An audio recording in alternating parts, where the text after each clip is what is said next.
Okay. All right. Thank you. We are excited to be here this morning.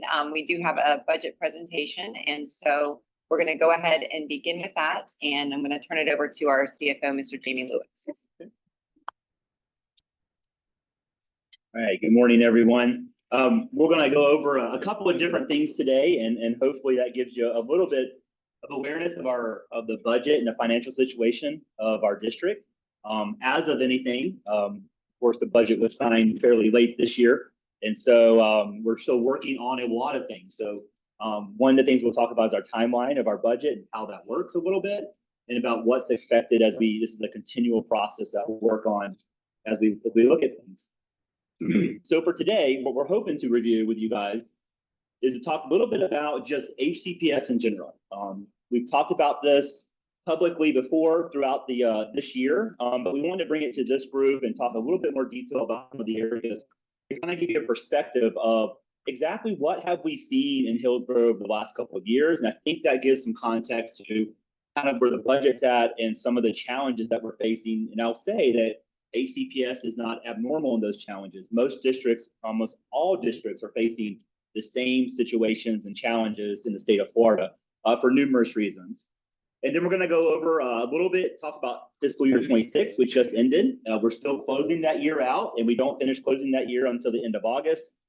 So we have preliminary projections of where we'll end, but we'll talk a little bit about what we are able to accomplish in 26. We'll talk a little bit about 27 and what we're seeing from the state and how that might impact us and what are some things that we're trying to navigate through. And then we'll finish with both myself and Ms. King talking about TSIA and just giving you an update for there, because that has been confirmed by the state, and that's an area that we can definitely talk about. Okay. All right. So a little bit about our history. And I think that this gives us context. Of course, myself just joining, I continue to use the word new. I'm not allowed to use that anymore, but I'm pretty sure I can say what I want to right now. So I'm going to say new. But for a person who just came into the district, our history tells us a lot. We learn from our history, kind of seeing where we're at. And I think it's good to realize where Hillsborough was a decade ago or somewhat in that area and where we're at now, because we do have a different situation that we're dealing with. And I think that helps us to get perspective. So if you bear with me, I want to go through that a little bit. That's really helped me to understand better the situation that we have in Hillsborough, the goods and the bads, and the things that we want to navigate through. And I think the biggest thing is talking about our current environment in public education. Florida is not in the same situation it was 10 or 20 years ago. We have a different marketplace, and I like to call it a marketplace, because I think there really is choice for parents and students to have in the state of Florida, and we need to be really aware of that. And so as we look at these things, there's really three areas that we look at our environment. What's happening in the educational landscape, and I'm going to call that the marketplace. What are opportunities for us? And then, of course, there's challenges with that marketplace changing, and we'll see more details about that later in the presentation. But for our education landscape, we do have expanding options. And we kind of narrowed that down to, there's public education, there's homeschool education, there's obviously the family empowerment program, which supports a lot of those areas. And then there's obviously our charter schools. But beyond that, there's also a lot more options just besides those big buckets of our students. Those are quite different than it was if you looked at Florida 10 years ago or even 5 years ago. And we'll see that in a few minutes. But we have to be aware that there is a shift in what we're seeing. I think we've all experienced that somewhat to the areas we work at or the schools that we're with, and about how things may have changed over the last couple of years. Then again, like I mentioned a minute ago, Florida Empowerment Scholarship is fairly a new initiative by our state. It's been around for a while, but it's definitely gained steam. And that's something that families are migrating to. And I think we have to be aware of that. It's not just a Hillsborough thing. It's happening throughout the state of Florida. And that shifts funding. That means there's less students for us. It might be the same amount of kids in Hillsborough as a county, but we might not have as many going to public schools because they've decided a different option was best for their family. And so we want to just be aware of that. Then I'll jump over to challenges and we'll finish with opportunities. As we think about challenges, obviously that enrollment shift and the continued rise in costs is something that we're struggling with on a daily basis. Same thing that we do as individual families. If you're like me and you go to Publix, it's a lot different than it was a couple of years ago. And you look at your shopping cart and you don't have much, but the price is there. And so that's a challenge. The district faces those same challenges, but just in a little bit different world and probably to obviously a much larger scale. But inflation is hurting us. As we were hurting at the gas pump, so was the district. And that's a cost that we had to incur because of all the transportation we have to do and all the things that we want to do to support our students and other things. Those are things that we have to try to get through. The expiration of COVID-19 funds or ESSER funds, we'll talk about that in a minute. That was a great help for our district, and now that's been sunsetted. So that's a challenge for us that we don't have those additional funds to rely on to do things for our students and for our district. And then balancing the needs of our students and our school needs. And that's always our top priority, but with limited funding and maybe minimum increases to that funding, it makes it really hard for us to navigate through that. And so those are things that we always are trying to maintain or trying to navigate through. And then maintaining some type of financial stability. Obviously, there's rules by the state of certain dollars that we are mandatory to keep. We wish we had more, but we have to keep a certain threshold. And then we could spend above that, but that balance is a hard balance.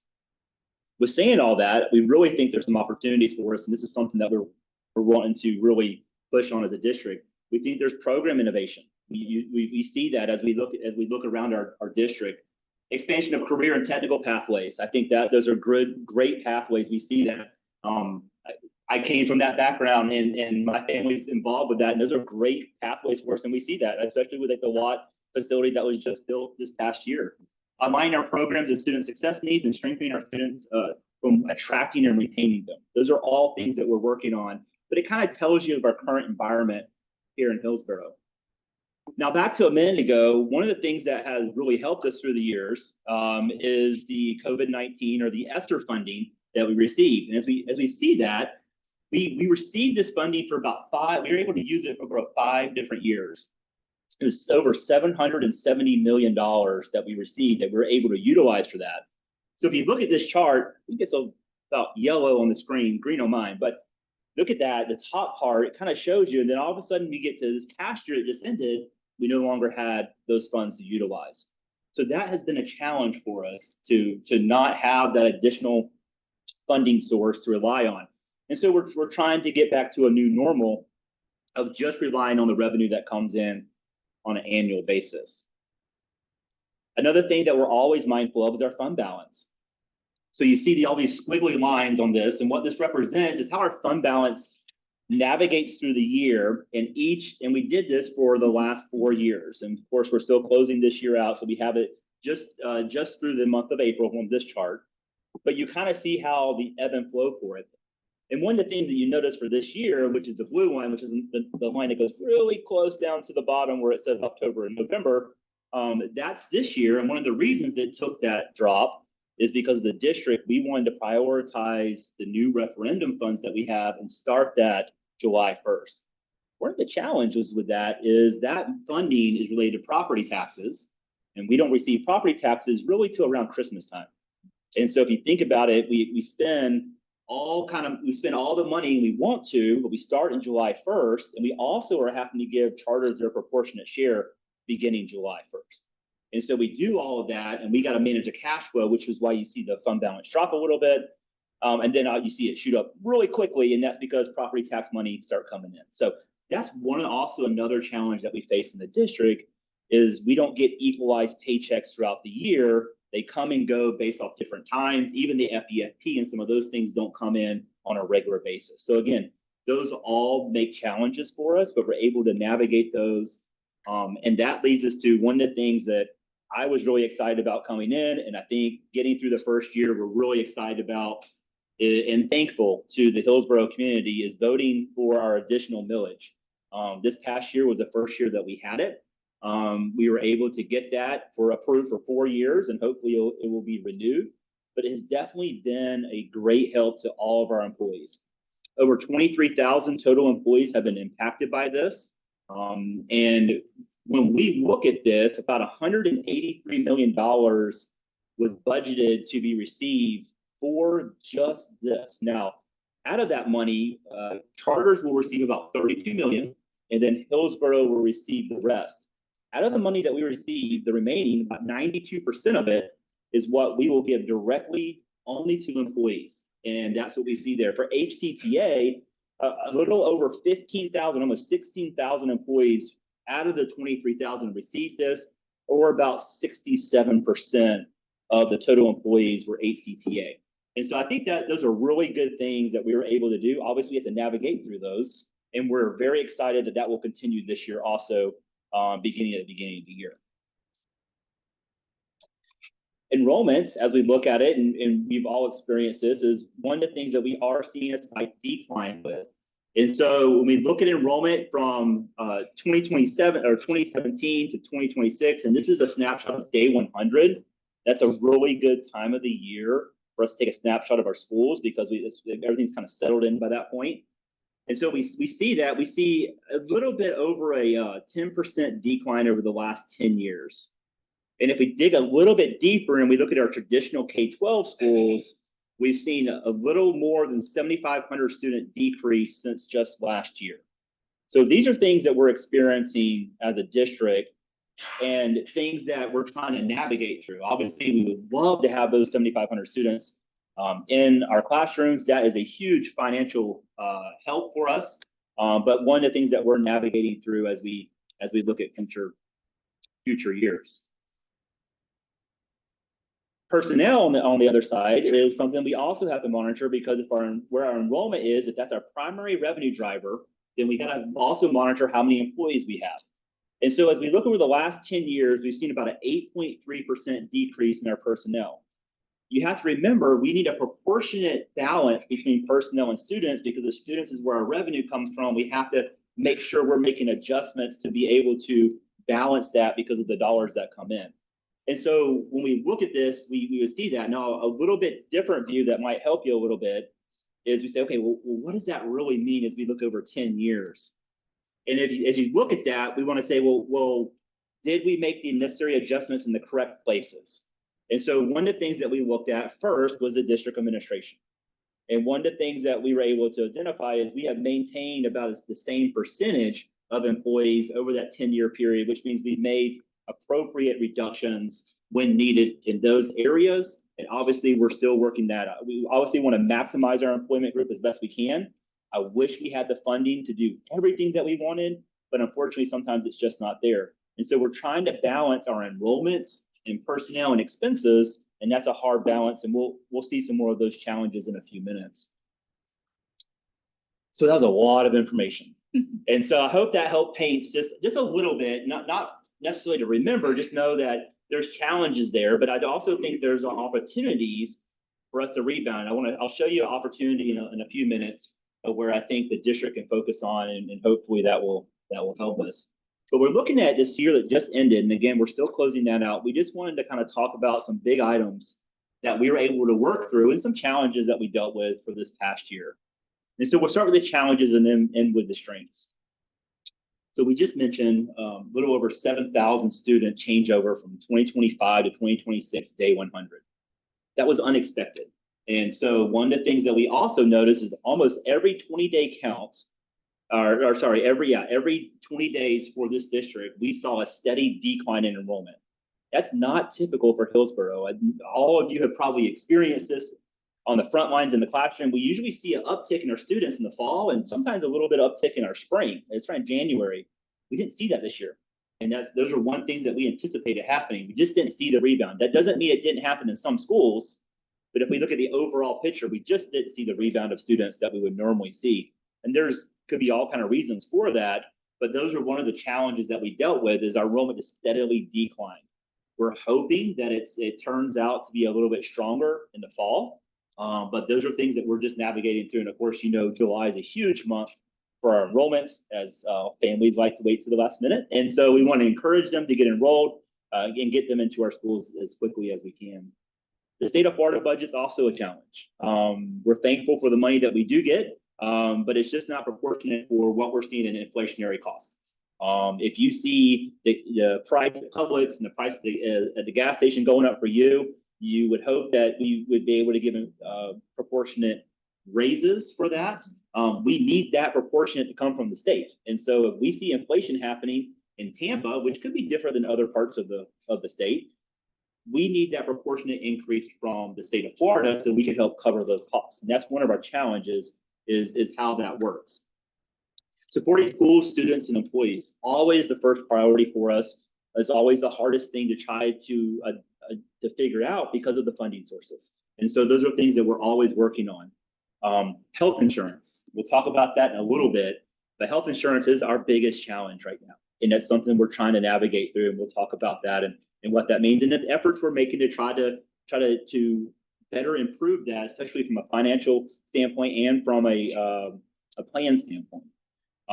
Inflation, rising costs, we've already talked about, and program costs. We have schools and we get funded for that, but then we have programs inside the schools, and those all carry a cost. And those are good things to have, but there are sometimes, or a lot of the times, an extra cost that we necessarily don't get a funding source for. Not all the time, but in some of the cases. Now, it's all the bad things. Let's talk about some good things, right? Our employees and the product that we produce, and I think that goes down to the next two, is evident. And I think that's a huge strength for Hillsborough. It's something that we always want to prioritize. Obviously, we've been able to have two great graduation rates come in, which is a huge strength for our district. Back to an A district. I mean, that's where we wanted to get, and that shows the great work that's being done and how our students are responding to it. Another strength that we have is the available fund balance. Because we're trying to maintain an adequate fund balance, think of that like your savings account. When challenges do arise, we're able to kind of dip into that to try to avoid as much disruption that we could. So I'll give you one good example. This year, when we lost those students, we were able to utilize our fund balance and dig into that and not have to make any changes mid-year. Other districts weren't able to do that. Other districts had to make changes with their health plan mid-year. Other districts had to make changes with their units mid-year. We didn't have to do that. And that's why a fund balance is so important. And it's hard to look at when it's high, but when you have a challenge, it's good to have and turn to. And that's one thing that we did have to turn to this year and utilize the fund balance to get through the year. And then the one thing that will pay off in the long run for us, and it's a really good thing for the district, is we were able to move to self-insurance. And we have our team here that we could talk more about that if we needed to, but self-insurance is going to put us in the driver's seat for our insurance. And there's a group at this table that works on that consistently, and we meet all the time. But one of the things to do that, and one of the challenges, is we had to take $48 million out of our fund balance and remove that from our fund balance to qualify. Wish we had the 48 million still in our fund balance, but we needed to do that, and that will pay off long term for us. But that's something we had to commit to, and we were able to fully commit to it. And the feedback we got from our consultants and everyone is very few districts make that commitment, and we wanted to do that because that safeguards our health insurance plan, and it allows us to immediately pivot over to self-insurance, which puts us in the driver's seat for now. We can try to make better decisions, try to get the plan more affordable, and try to lower the cost. Those are all the things. All right, talk about this coming year. So some of the things that we'll go through this year is some of the things that have just been released as we look at that. So base student allocation, that's one of our primary revenue drivers for the entire year. And so we monitor that every year. Unfortunately, you see how it's progressed over the last decade or so and how it's went up. One of the things that we have to be aware of with the BSA is the state likes to, when they build their budget, we have our generalized revenue that we get, kind of everything in one bucket. And then sometimes they put stuff in categoricals or these other buckets. Sometimes those things like to be moved from time to time. Sometimes they go into the general bucket and sometimes they go out. And sometimes when we look at the BSA, it's really hard to see exactly what the true increase was because maybe they stopped doing a categorical over in this bucket and put it in this bucket. So it looked like it went up, but really you probably just got the same amount of funding. Just you're kind of moving the dice a little bit. So when we see this, the thing that happened this year was we saw an increase of $85 at about 1.5%. Unfortunately, that was lower than we hoped for. We had hoped for a little bit more, and that's something that myself and our budget team was anticipating, but unfortunately did not get final where we were, but we're definitely thankful for the increase but they were. You will see that in previous years, last year, not so much, but in years prior, we did see a larger increase, and that's what we had hoped to. Again, this is about inflation. We would hope that we would get an increase that would match what the inflation rate is in each of these areas. This would be a good area that would happen. We just don't see a proportionate change, which limits us. The other main revenue driver for us is our property taxes. We're very thankful that education potentially won't be impacted by the vote that will happen this year for property taxes, but it is something we have to be aware of. It is one of our primary ways that we are able to run our district. And so one of the things that happens is, for the exception of the voted millage that you see at the bottom right there, everything else is set by the states. And I think that sometimes is a misunderstanding. The school district actually does not set the millage rate, besides the one that we have the public to vote on. Everything else is set by the state of Florida. And so if you notice, last year we were at 6.34. This year, our mill rates will drop just a little bit. And you might say, well, man, that's really low a percentage to drop. But when you times it by a lot of property value, it does make a significant change in our revenue. And so again, we didn't anticipate that on the initial. That's a challenge for us. We had hoped that would remain the same, but you do see how it's changed over the years. For example, in 2018, our total mill package was 6.59. That did not include the one mill that we have right now. This year, we're at a lower rate with the one mill.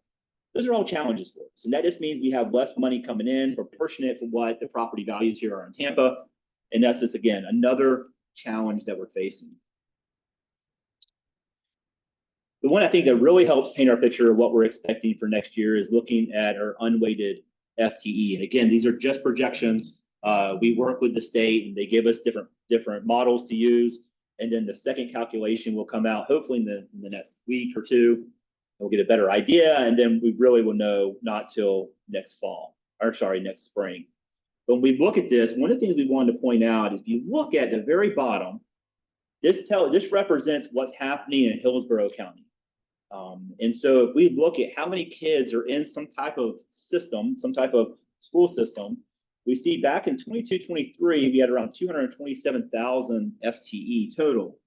This year, we're at 237. So that's really good. Our county has more students, more FTE, but the challenge for us is that we don't always see the growth occurring in every category. And so as we look at that, we do see that FES has increased from around 8,659, and they're projected to be around 31,000 this year. Give you some perspective, that's about a 260+% increase in 5 years.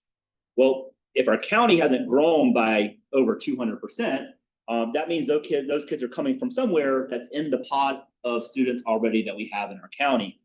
And so if you go back and you look at charter, our charter schools have went down about 2,500 students in this time frame, and we have lost from an FTE standpoint, which doesn't also always represent head count, but very close. We're down about 10,000 students. And so you think about that for the last couple of years. Funding hasn't went up where we really need it to. We see a shift in enrollment. Those are all drivers, are all challenges that we're trying to overcome, which doesn't help. Now, we're hoping that these numbers come in better than what they are, but unfortunately, we think the challenges are just growing for us. And so we're monitoring this. We'll know more once we get into school. So please encourage everyone to come to Hillsborough County Public Schools. Remember to tell them we're A district, and this is the place they should be. So, but these are just the challenges that we're facing that makes life really hard when we're trying to do what we want to do for our employees and our students, and this is challenges. And so as we think about all of this and we balance students and schools and the needs everywhere, by also maintaining things and trying to get our facilities where they need to be, and just everything that we try to do in Hillsborough, our challenges are the things that we've seen today. Our enrollments, the decline is a challenge that we hope that will go the other way, but it is a challenge. State of Florida budget, we just need more funding. We need more funding. We're trying to be as efficient as we can, but the funding is needed. Again, supporting our schools and our students is top priority, but how to do that and the challenges of how to do that when we see these changes. And I put bargaining on there because that, again, tied to that one. Like how do we do things when our revenue is limited and we're seeing a decrease in our revenue? Health insurance is a challenge. And that's not a challenge for school districts. It's not a challenge for Florida.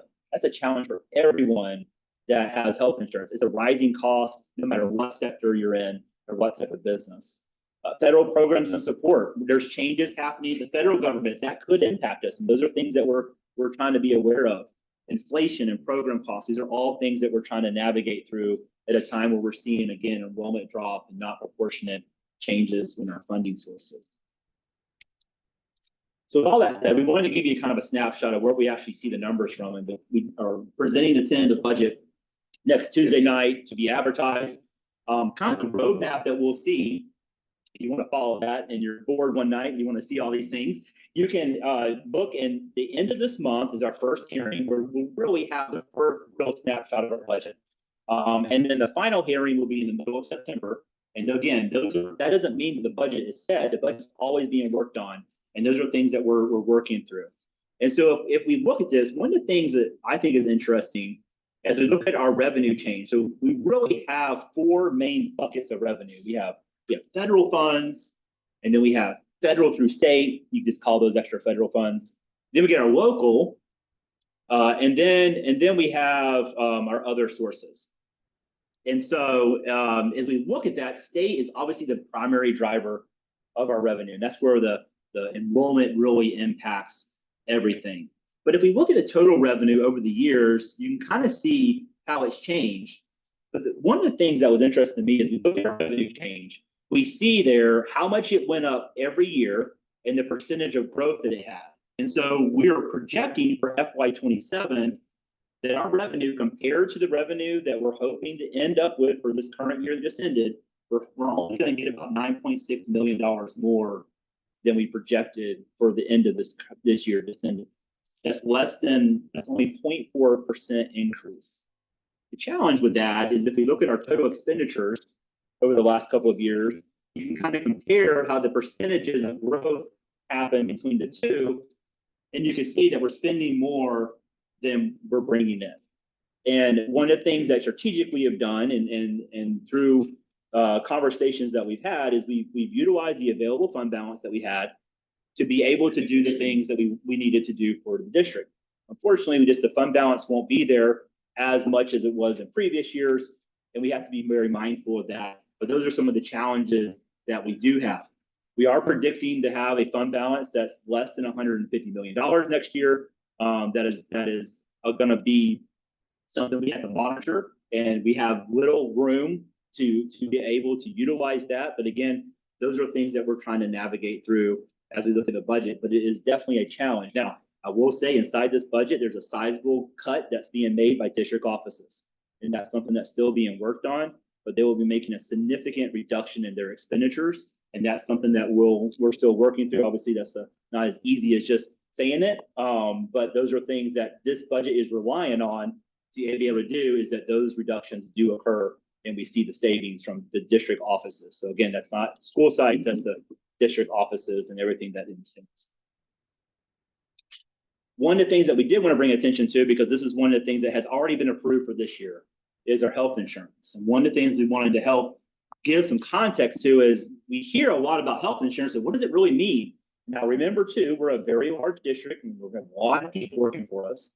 But if we look over the last couple of years, we kind of see how the employer portion of it costs the district. So you have the employee portion, which is all the parts that we pay, unless you're on the free plan. And then you have the HCPS has to pay a portion of the health insurance bill. So this is the HCPS portion.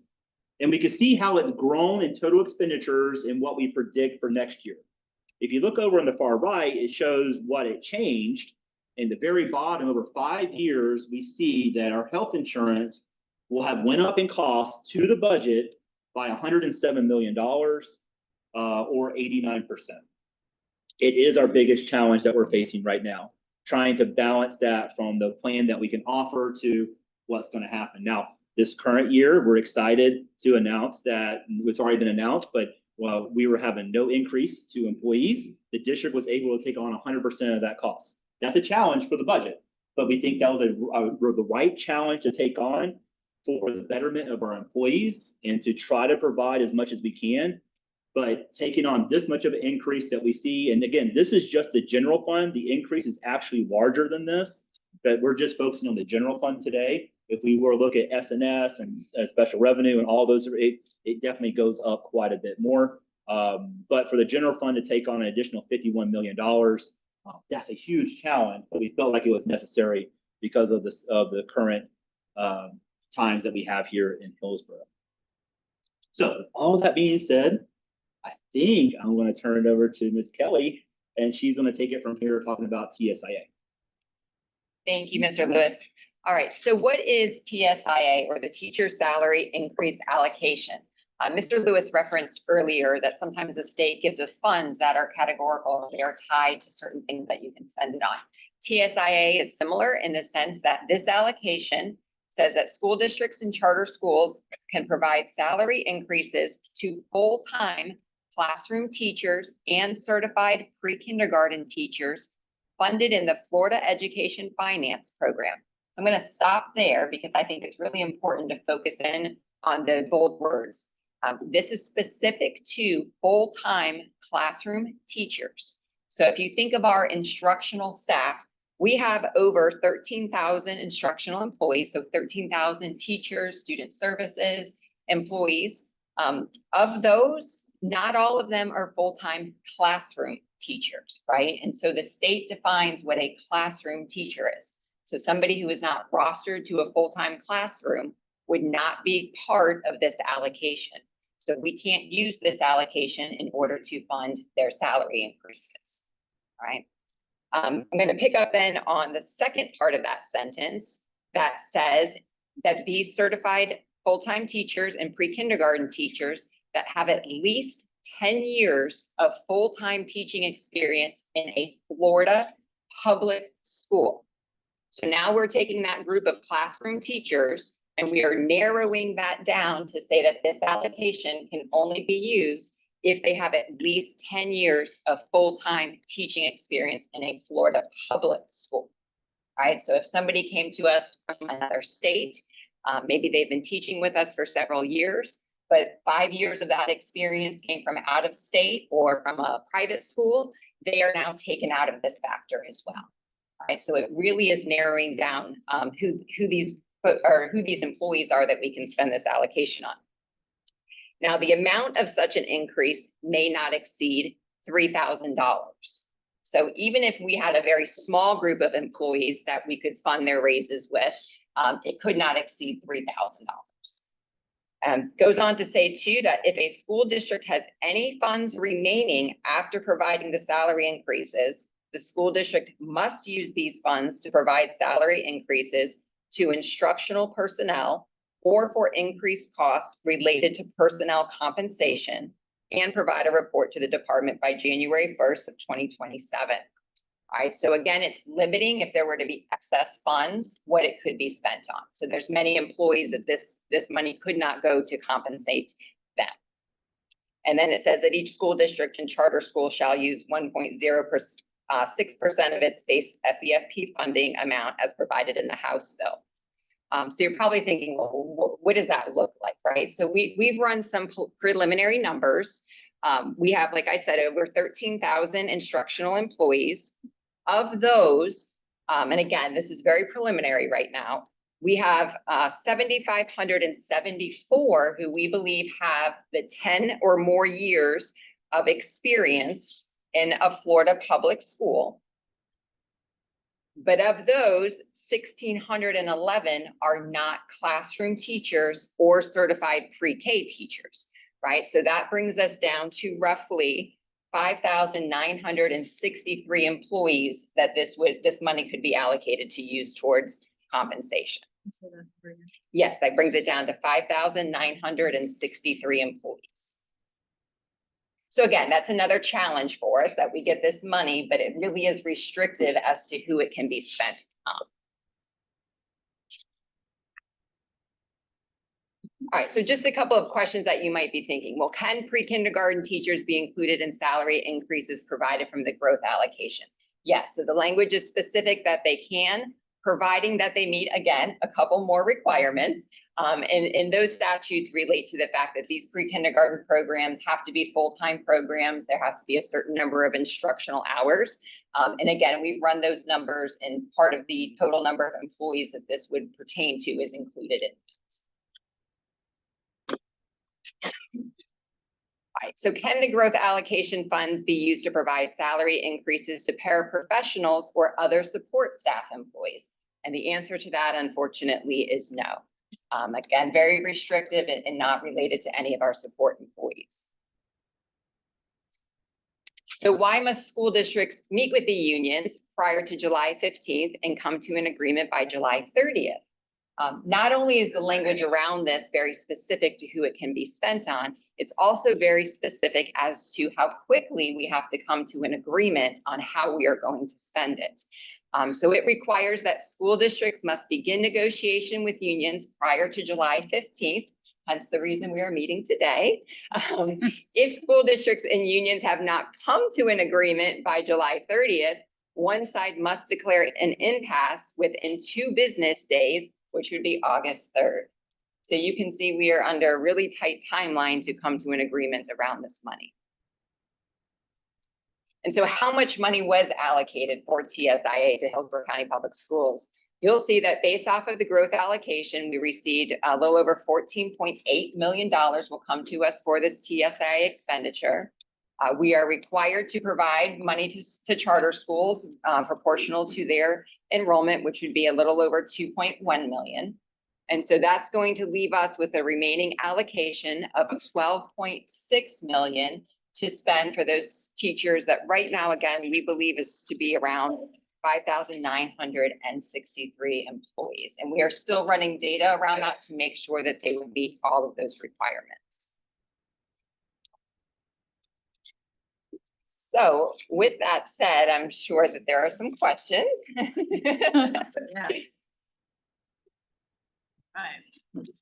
Yeah. I just like to say, hey, thank you for that presentation. In the years that we've been working together, I feel like that was the most comprehensive and first, going through that. So I very much appreciate sharing all that data with us. But I know that I have questions. I'm sure that everybody, there might be several here. So I just want to ask a little bit about the enrollment that you spoke to, Mr. Lewis. You said that over the past 10 years, we've seen a decrease of about 7,500 students, but I also saw that there is a potential increase, or they're projecting an increase of about another 2,000 this year.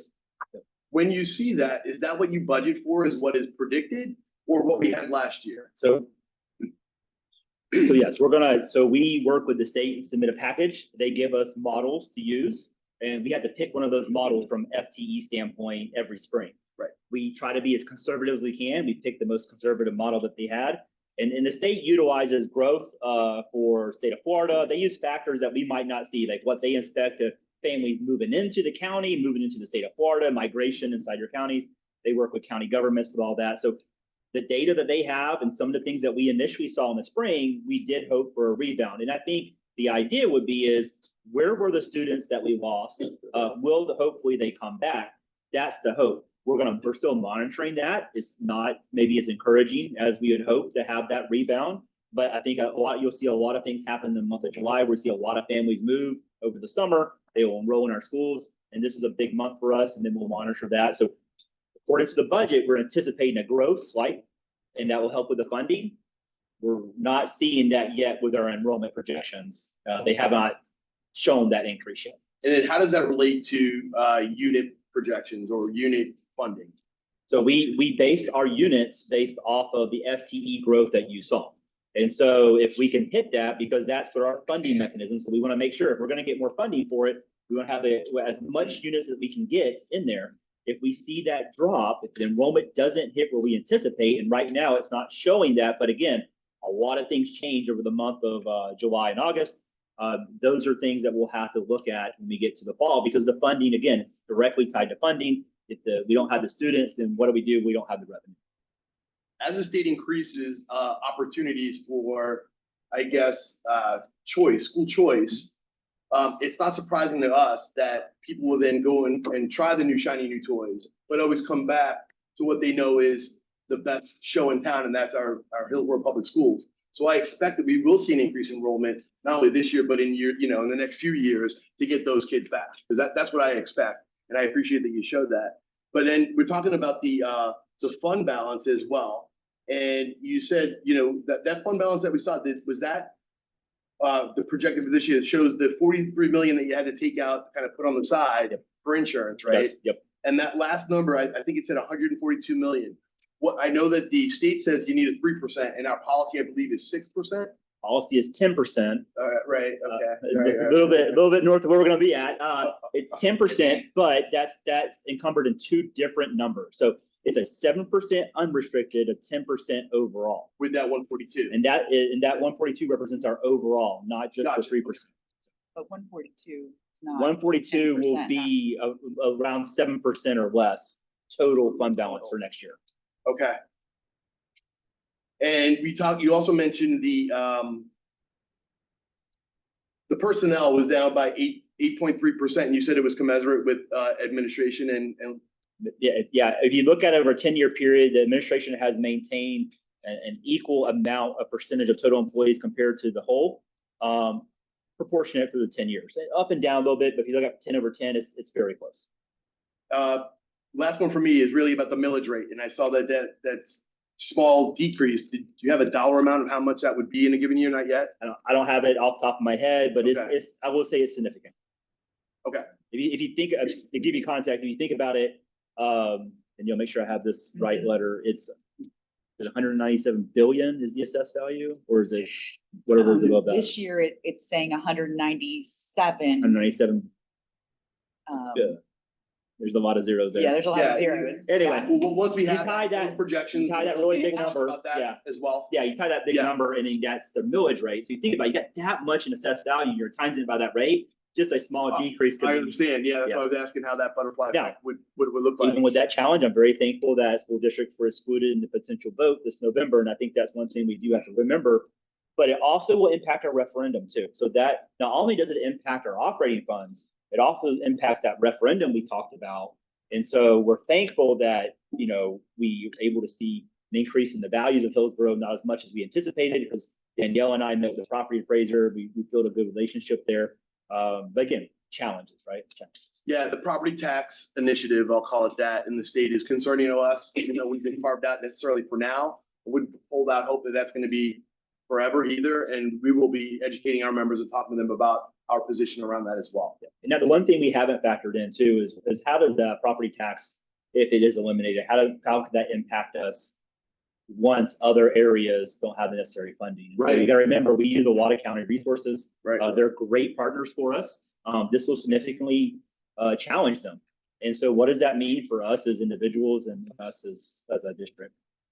Power grab, and it's happening actually nationwide in different iterations, whether they're getting rid of property taxes here or income taxes in other states. But anyway, we're hyper aware of it, and we're going to be working around that. Right? Right. So I think I had typed up like a lot of questions, but you covered a lot of it. So I tried to scribble in. So if I ask something, Okay. Apologies. So you talked about the end of the month will be the hearing for the budget. When does that have to be finalized and submitted to the state? I believe right now the final budget is tentatively scheduled for September 15th at that board meeting. And then you guys transmit it like that day or We the have next day? 72 hours Yeah, afterwards. okay.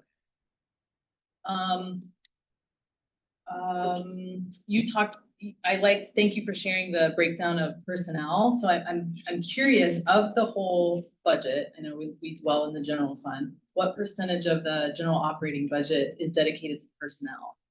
So if you were to look a couple years ago, we were approaching around 90% of our total budget. That's a very unhealthy balance there, because you do have things you got to do and fix and take care of and buses to run. We try to strive to an 80% balance, 80-20, 80% total personnel. And again, that includes salary and all your fringe costs. And so this year, I think we're going to be hovering around that. We really haven't calculated where we're at. We've been around 80% for like the last probably year or two. And that's a target for us. That's a big goal by our district. to maintain that because that's a healthy balance. And can I just ask, is that based on the unit cuts that we've had? Is that how we were able to get that number lower? No, we just, Anyway, Yeah. go ahead. I think we were able to look at that. Obviously, we made proportionate decreases. Like you saw that, our enrollment decline, but we also have seen our employees decline, total employees. And I think that has helped us. We try to be mindful to make, to your point, adjustments. When our enrollment decreases, we have to make necessary adjustments with personnel because the funding is just not following the student. It's because they're not there. Thank you. And so then of those personnel costs, what percentage makes up administration? Would it be proportionate to the makeup of the employees? I don't know about the cost wise, because we have to run that, but you look at total employees, about 1.3% of the total employees is that. And so we can confirm that. Okay. All right. And I know that we had a lot of rearranging and all, where folks are. Fortunately, we didn't get into like a reduction in force situation, like you mentioned, a lot of other districts were in. I guess one of the things that we'll ask for is by bargaining unit, if you can provide a personnel analysis comparison. So like, I know I've seen those before the district where it kind of shows like year over year by unit, how the totals have changed. I know I'm not asking you to say that right now off the top of your head, but that'll be one that would be good to see. I've seen those over the years. It's good to kind of see like how administration has changed in those shifts.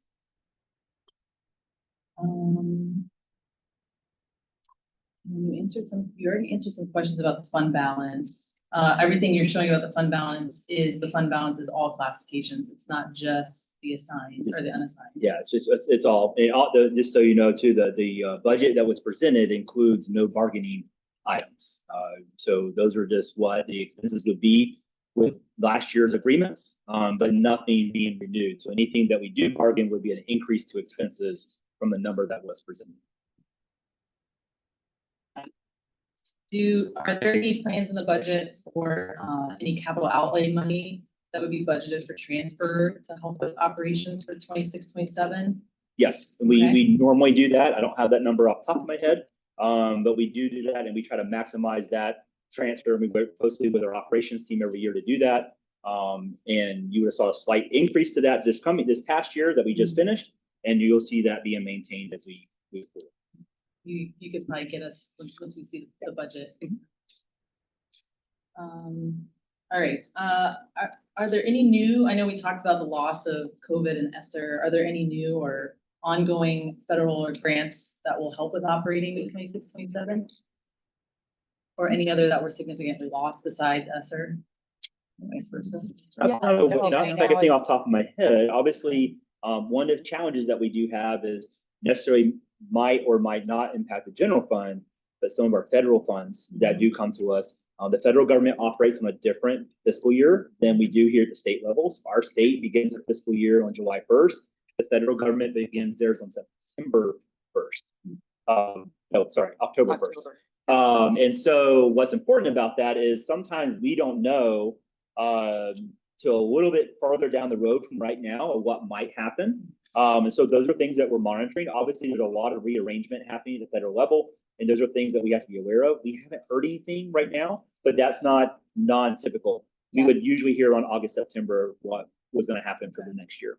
And right now, Greg Canella in that space has shared that they have only received communication that IDEA and Title I are still going to be maintained for this upcoming year, which is, a relief. Yeah, no, there was a lot of uncertainty and fear about that. Kind of related to that, is there any, because we've heard some things about the state addressing declining enrollment through declining revenue. Does the district expect any of that funding coming? We do. We don't expect it for this coming year, but the district was able to receive a little north of $3 million. And we haven't received it yet, but it has been promised to us that will be received for last fiscal year. And that was anticipated in the closeout for last year's budget. Okay, so they kind of look at the end of the year and then they do. And they're reimbursed. Yeah, and if you look in the House bill, they had all the proportionate amounts for all the districts in there. And it clearly said that they are not committing to this to be permanent, but obviously they gave it to us for last year. And I know that we've talked a lot about numbers and what the how many folks we actually have. So I'm wondering then, what are the total number of positions that are going to be budgeted for in our unit? So para, clerical, instructional, We can get that. just to kind of see that comparison of like who we have and what's being budgeted for.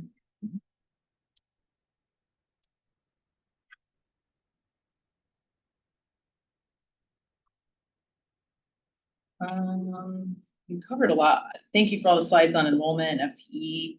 Good job, man. Yeah, that was very helpful because Well done. because one of the question is always, when the FDFP comes, it's like, great, look at all these students, right? And you have to dig deeper and figure out in different pages, different years, they change it, the inspected, how that breaks down to public charter and the FES. And I think too, as if you're ever to get bored and you look at those things, one of the things that you gotta be mindful of is when we get the FDFP report from the state, remember, it's for the county of Hillsborough. That is not a report for Hillsborough County Public Schools. We are a part of that. But the family empowerment scholarship numbers are also in there, and also our charter schools. So when you see that revenue that came in that we had a few minutes ago, about a little north of $300 million goes to charter schools. So it's not all of our money. So Right. it gets really messy when you try to carve out what is just Hillsborough County Public School funding. But when you look at our total revenue, I think this past year, we're going to send about $330 million to our charter schools based off their FTE number. And then obviously, when you look at the FDFP report, the Family Empowerment Scholarship is also in there. So it's hard when you just look at that to say, well, how much money does Hillsborough get? You kind of got to your point, Britt, you got to really break it down. And there's a lot of, it's not as clear as I wish it would be. I think it'd make it a lot easier for the public. It would be. Turn to this tab and give them some of our tabs. And the overarching question that we get a lot and we grapple with is, I think your slide showed a decline of 10,000 students over a period of time. Does the district have any information, or does the DOE provide information to you to understand where those 10,000, like the loss of 10,000, are those just to vouchers, or are there other places we think they're at? I think there's probably a handful of reasons that you could say of why maybe we experienced that. Mm-hmm. I think that you saw that when the growth that we've experienced in FES, and you see the county hasn't grown proportionately, that means that to have that growth in one of those buckets and the whole total didn't grow, well, you got to take it from the other bucket. And I'm not saying or blaming FES for taking them, but I'm just saying that's the migration that we see of students and the choices that their families are making and what schools they pick. So I think some of it's associated with that is that there's a new option. I think that's why you really got to talk about it as a marketplace. There is options for parents, and I think those are good for people and they can have choices, but it is choices that they can make versus 10, 15 years ago, there wasn't choices. And so I think we have to realize that. I think there's a couple of things where you see birth rates are down that will continue to impact us year over year over year. I think you see that we're seeing lower enrollments in some of our younger grades. What's really important about that is if we see enrollment in our younger grades, that continues with us for potentially 12 to 13 years, especially if it happens in the really low grades. And so that means our enrollment would naturally decline because we just started out at a lower number. I think you see that Florida experienced great growth during COVID for a number of reasons that we're aware of. But that growth has probably slowed down some. Or maybe folks are moving back home, and you're not seeing as much people move into county. Now, I do think there's a lot of movement inside the county, and we see that, right? We drive around, we see all these new developments, but that doesn't always mean that we're getting a lot more people inside of our county. Yeah. And I think people are just choosing to start their families a little bit later in life. And so I think these are all factors for us for public education where maybe the kids are not there as the volume we saw. Or experience the growth maybe that we got accustomed to the last 10, 15 years. Yeah. And so, and I guess kind of a broader question, maybe not just for you, but everyone. When we see these decline in enrollment, we can at least kind of factor where some of those folks go. Some of them we know just maybe don't exist because you mentioned birth rates. But is there a plan or an active campaign or anything going on right now to get those students to come back? I mean, Rob talked about maybe they will eventually come back on their own choice, but is there anything actively going on or plans to get them back? Yeah, there's active measures being taken by the district alone, but we're also closely working with third parties to help us with that and to recruit for us.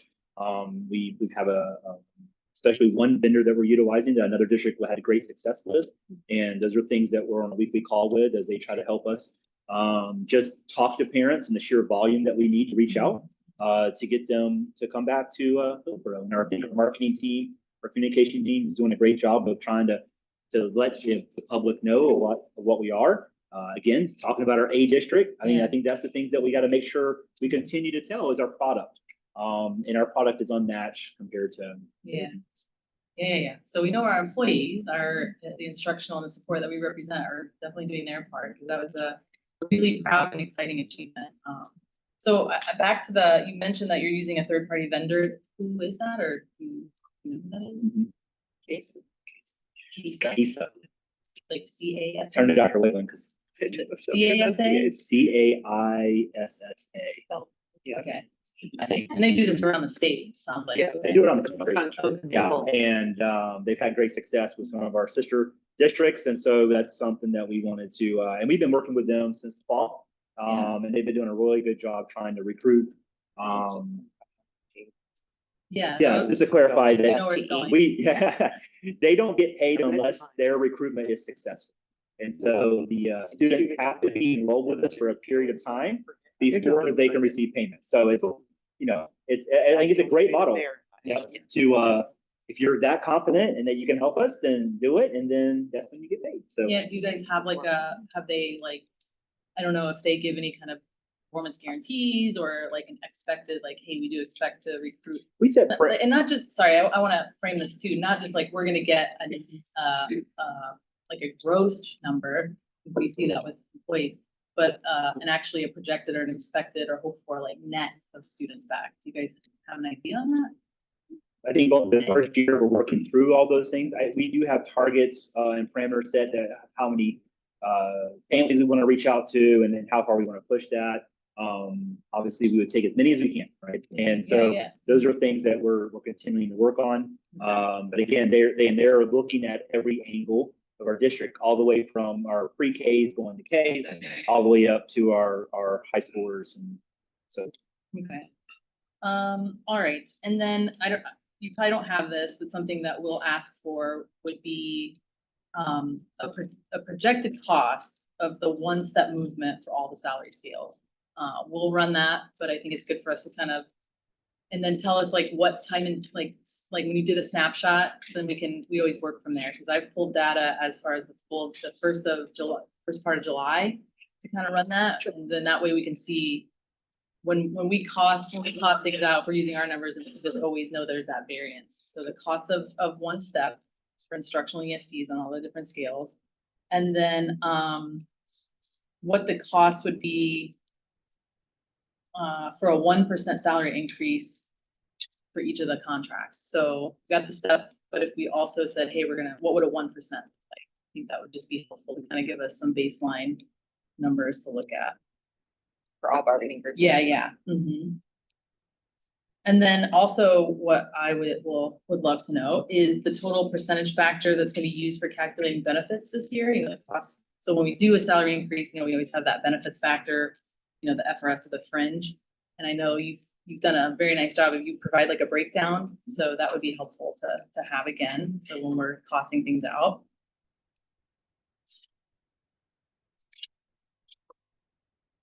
And then I don't know if this is possible. I don't know if you guys work on this. To produce or have what we call a scattergram, we kind of use that term. It's kind of a grid that shows where and this is more specifically for the ESPs.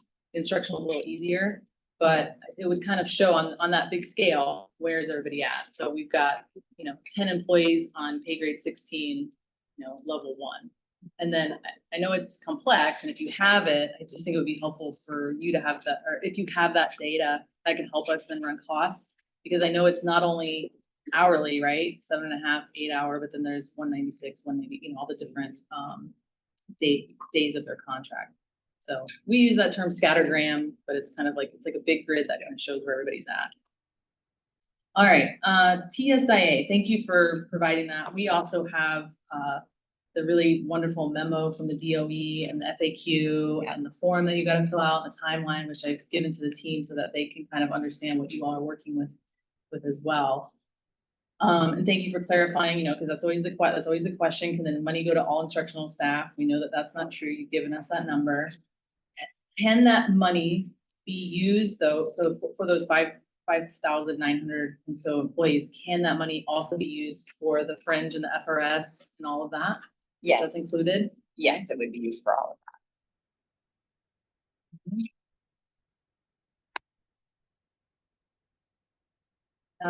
I know a question that I've had, because I've seen this answered in different ways in different districts. Can the TSA money be used for instructional paraeducators? Not the way that we've interpreted the language. No, it would have to be a certified classroom teacher.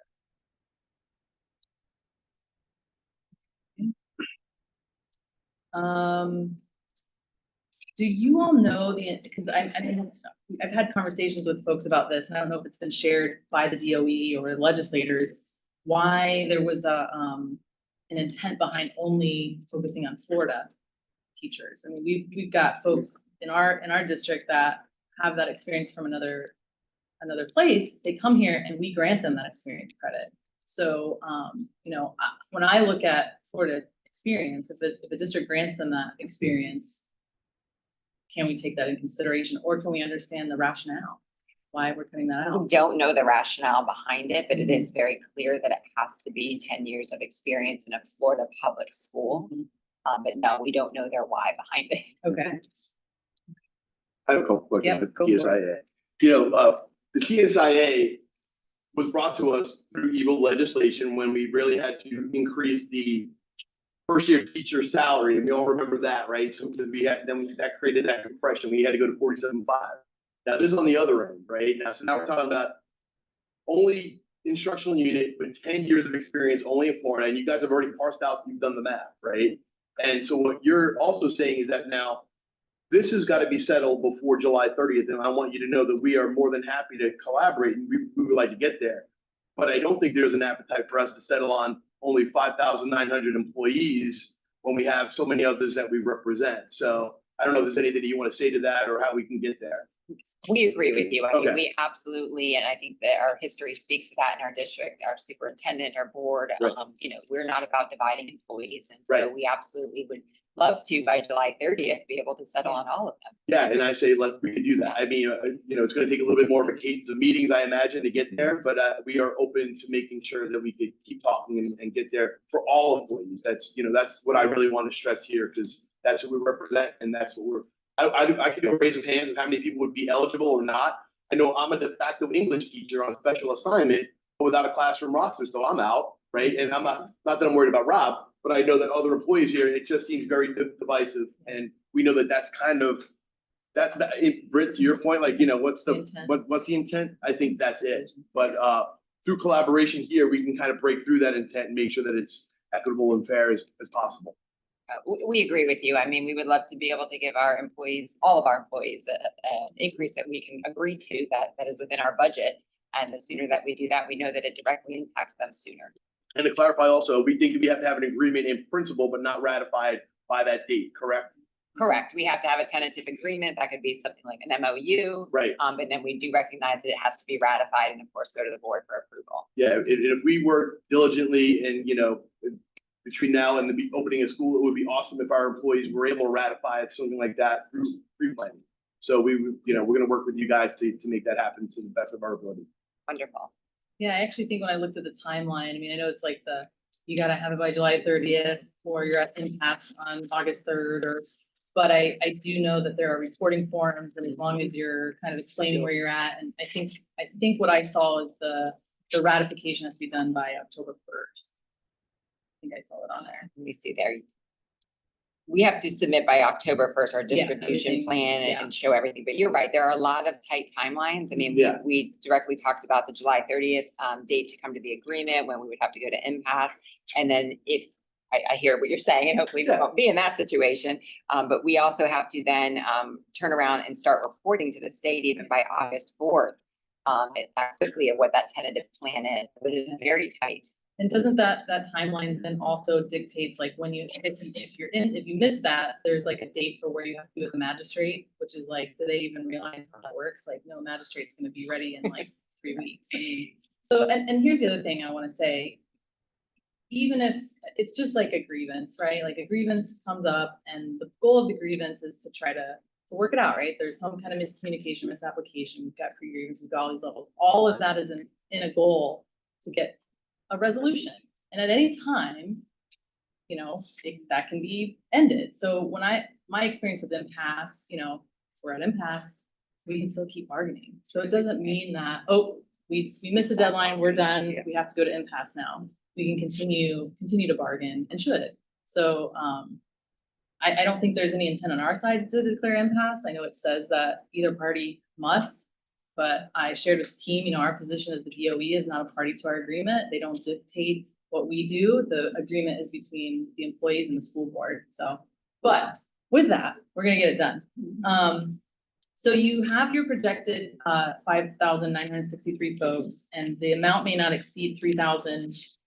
Is that 3,000 what they net, or is that also with every, like it's 3,000 with all the FRS and fringe? I can tell you this, so if, let's just say the 5,963 employees that are eligible for it, if they were to receive a $3,000 salary increase, that takes us over $17.8 million, which is well beyond what the allocation is. So that 3,000 is not really on the table, right? We happen to have a lot of very veteran teachers with a lot of Florida experience. There may be some districts where that's not the case, and that money may go further, but not in our district. Thank you, because that's kind of leading into the next question of that. With that amount that you have and those 5,963, have you all determined about what that would, and would there be any leftover? And that's what we're still working on. Yeah. Yeah, because that's going to be my next question about, you know, how would a salary proposal look to meet those statutes? And, you know, I think it's important that we work together to show what that is going to look like.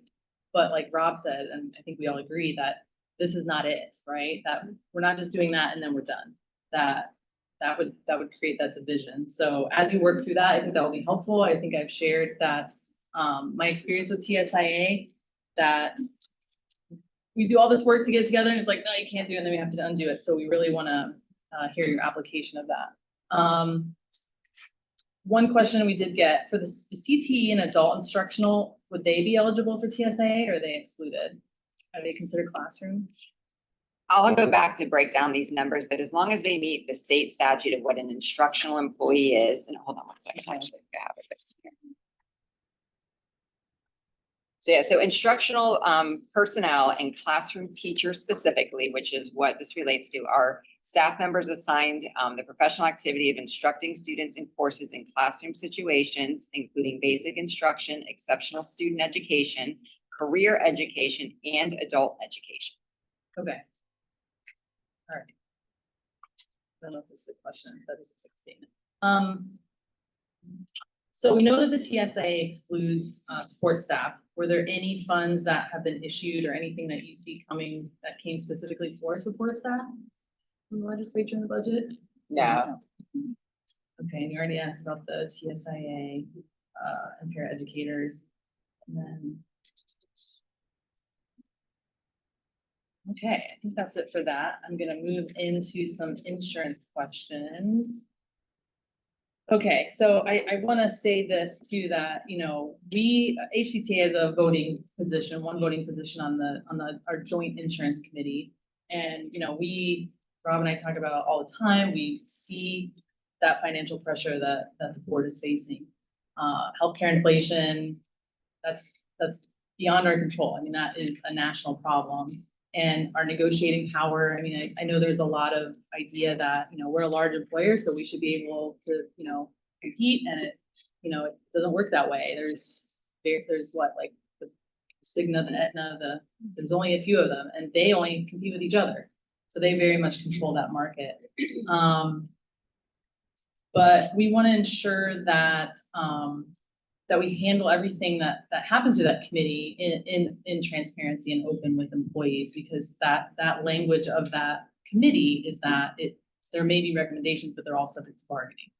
And I think for a lot of years under the fully insured model, like we were talking about with the team, when there's a 0% or 1% increase, it's not an impact. So it has been separate. So I think when there are difficult decisions, we really have to openly discuss them here. So I want to address, there's the elephant in the room, right? The opt-out credit that has been removed. The board stated that eliminating the opt-out credit redirects approximately $3 million. That's kind of what I've seen out there towards the healthcare costs. Is it the board's position that this $3 million will offset healthcare inflation that would otherwise reduce funding available for employee compensation? So the question is that $3 million going to cover the whole rise of? Oh, Yeah. yeah, it's a piece of it. Yeah. So it's not going to be this is gonna like save us money. It's there to truly offset a rising increase. So if the increase is 54 million, 3 million of that would would go towards that change. Okay, I just want to be clear on that. Yes, and one of the things in that insurance committee, of course, is to be looking at, one of the things that we were committed to was that we were trying to avoid any additional costs Right. to employees. We didn't want to raise premiums, co-pays, all of those things.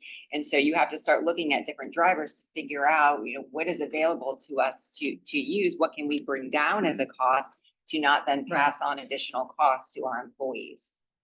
Yeah. And so that $3 million can go towards covering cost. It can go towards allowing us to look at some other alternatives that can hopefully give other options to employees, to be able to have alternatives to if they're getting surgeries and those kind of things, to be able to have other solutions to those. Yeah. And so I know we talked about using the fund balance to fund that self-funded amount. I guess for this 26-27, can you specifically, I can't remember if you put it in the presentation or not, what level of the board contribution towards the increases to health insurance is being assumed? So like what is that amount that the board is taking on? Because I think that helps, again, put everything in context. Yeah, I mean, our initial projections, and again, we're still working through those, is I think I showed the cost is going to go up for the general fund a little north of $50 million. We are still working on what would be the contribution from the health reserve, but right now we're anticipating somewhere around $12 million to do that. And again, we were able to elect different programs this coming year that we believe will pay off huge dividends in future years. It is that we're looking at, and we believe that will help as we do that. Now, we'll see how that goes, because we are trending to the good right now in our health fund, and so we can kind of see where that goes and what we want to do. But we have to also make sure we're continuing to look at that. This first year with self-insurance is really important, and Tracy can correct me if I say wrong. But because now we have the data, it's really going to educate us. And I know y'all too have seen that too in the committee. I think that's going to be really important to educate us about that. I think one of the things that has helped me understand this is, if you remember that slide we have with the fund balance, and it kind of, you see the roller coaster of the year, you probably see where, me and Danielle got really stressed, and then they're really happy, and then we're really stressed, right? Because you see how the funding goes.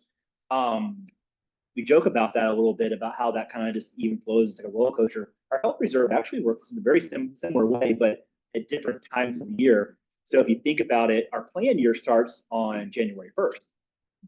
And so most of us are paying out of pocket for anything that happens. And so the fund balance will increase. And then the second part of the year, where now the insurance is covering the bill, you see a decrease. So it's a lot of learning right now. And you talk to other districts who transferred over, again, a lot of them transferred over many, many, many years ago. They had to go through this learning curve of getting the data and having all the data to know that. So that's going to be how we manage it. And I think that's when you hear self-insurance and why it can be good for our district, is because we're managing it, actively looking at it, where you can't do that when you're not self-insured. That's right. It's perfect. Yeah, And to clarify, I don't know if you mentioned in the presentation, but that the insurance is a separate account and like fund balance almost all to itself, Yep. right? Yeah, I It's just wanted to separated, it has clarify its that for own bank everybody. account, it has its own numbers, and so we've isolated it completely just for that purpose, and we have to report that to the state. yeah, and just go back, because I know you mentioned 50 million, then you mentioned 12 million. What, if 50 million was the projected and 12 million is what is coming out of that? Tell me those numbers So, again, so sorry. 50 plus million was the increase to our general fund from an expenditure standpoint. And we're trying to offset that by the health reserve. And that was something that, again, is planned based off of our programs that we're introducing that will pay huge dividends, anticipated in future years. Yeah. And that is why you have the health reserve. I think so to make sure that $48 million we transferred over there, it gives you the operational freedom to try things, to try to better our programs, lower our co-pays, all those things to try to see, and then hopefully it pays off. And that's what we're looking for. Yeah, I just wanted to add to mentioning that the committee for insurance was really committed to not increasing premiums or co-pays, all of those things that we pay as employees. I think it's also just important to recognize that we are still very unique in Hillsborough County, and that we do have a plan that is no cost to employees. And so that is a significant cost to the district though.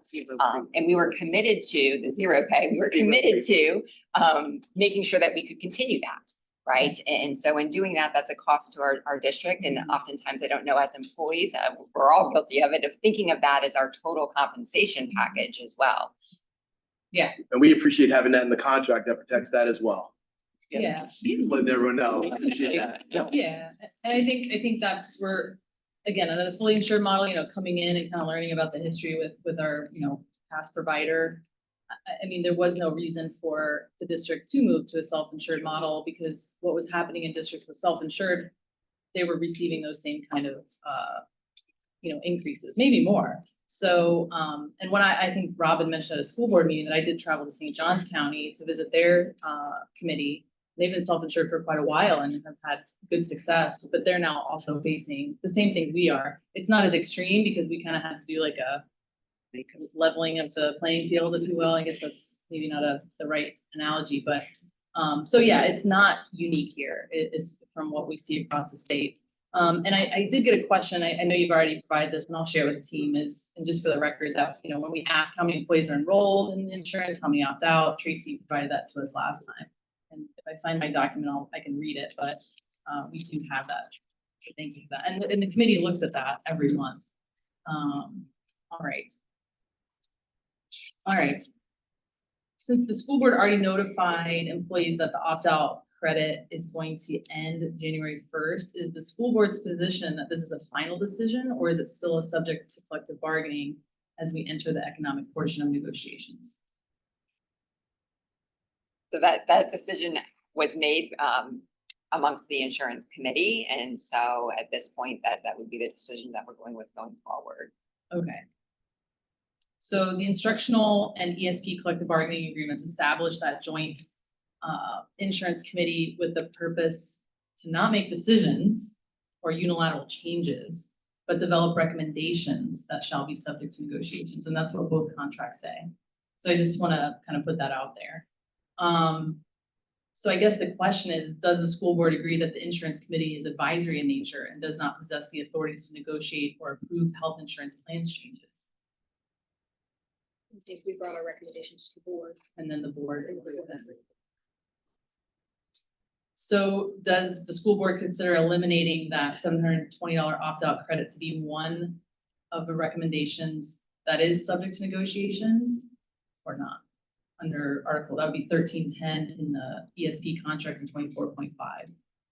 I guess the question is, we've got the no premium plan, that's in the contract. $720 opt-out credit has been something that's been around for a long time. It's not expressly written in the contract, but it is a benefit to employees.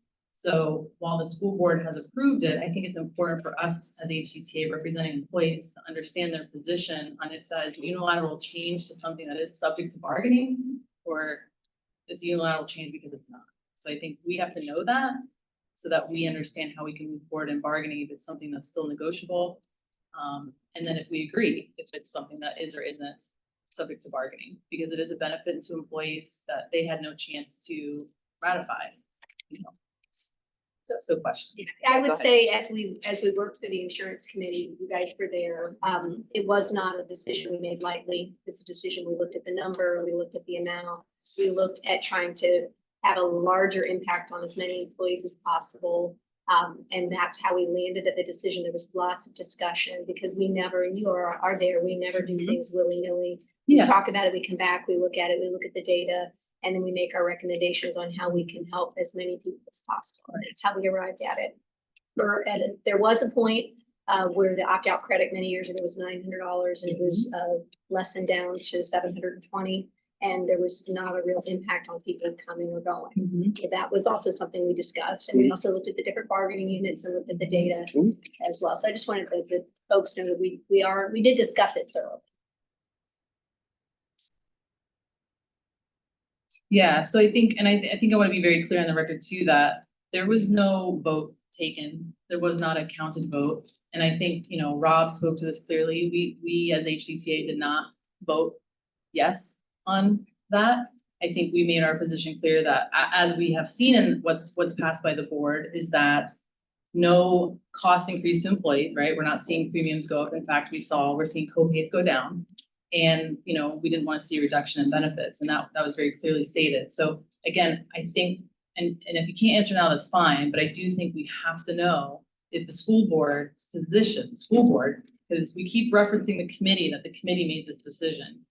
And again, the contract states that the committee develops recommendations that are subject to bargaining. And if the board approved it, we just have to know if the board is saying it is it's unilaterally done based on a recommendation, because it is ultimately their decision. We talk about it a lot of the committee, that the board could say no. So I just think it's really important because we represent, you gave us a breakdown, I think, a little over 2,000 employees that this would impact in our bargaining units. And, you know, while the committee looked at it and understood it, HCTA as a member of that committee did not vote yes. I think we abstained from any kind of consensus on that. And we've got to be able to let employees know if they will have an opportunity to ratify or not a benefit that's been there for a long time, even though it's not been written into the contract. And we will follow up with you Okay, on that. thank you. I do think it's important though to everyone to know that on that insurance committee, we are reaching consensus, looking at data, to your point, not a vote, but reaching consensus, and it's really on that total package of benefits, Sure. right? And so there are things, just like we recommended lowering co-pays by $5, recommending eliminating that, you know, you could say, were they both unilateral and done, right? Right. But it's really about looking at what benefits the most employees. How do we not drive up costs for employees? And so that was the commitment of that, and then that recommendation brought to the board. So we'll follow up with you on that. And I want to get to the 3 million, and Tracy provided some good information I want to get to. So I don't want this to be all about, you know, just that it's being taken away, because I think we do understand, you know, I kind of framed all of this with the understanding that what's going on in insurance, it's out of control. It literally is. I mean, it is outside of the control that we have, and we are trying to do a lot of things, you know, bringing in Gardner and Lantern and all these different things to help offset costs. You know, I think the explanation of Gardner, when we get that out to employees, will be great, because it's an opportunity with co-pays being reduced by $5. You can utilize the service to get your co-pays back. So I think, you know, there's a lot of confusion out there when it comes to the role of the committee, and we've had to do some, you know, town halls and try to educate employees about how this works, because if they could all see the committee, I think, and when we shared that data, employees, okay, I see it. It's understood. So given the amount of this confusion regarding the committee's role, would the school board support working with HCTA during negotiations to modernize that committee language in Article 1310 and 24.5, so that employees can understand that the committee, it's an advisory role. It already says it makes recommendations that are subject to bargaining.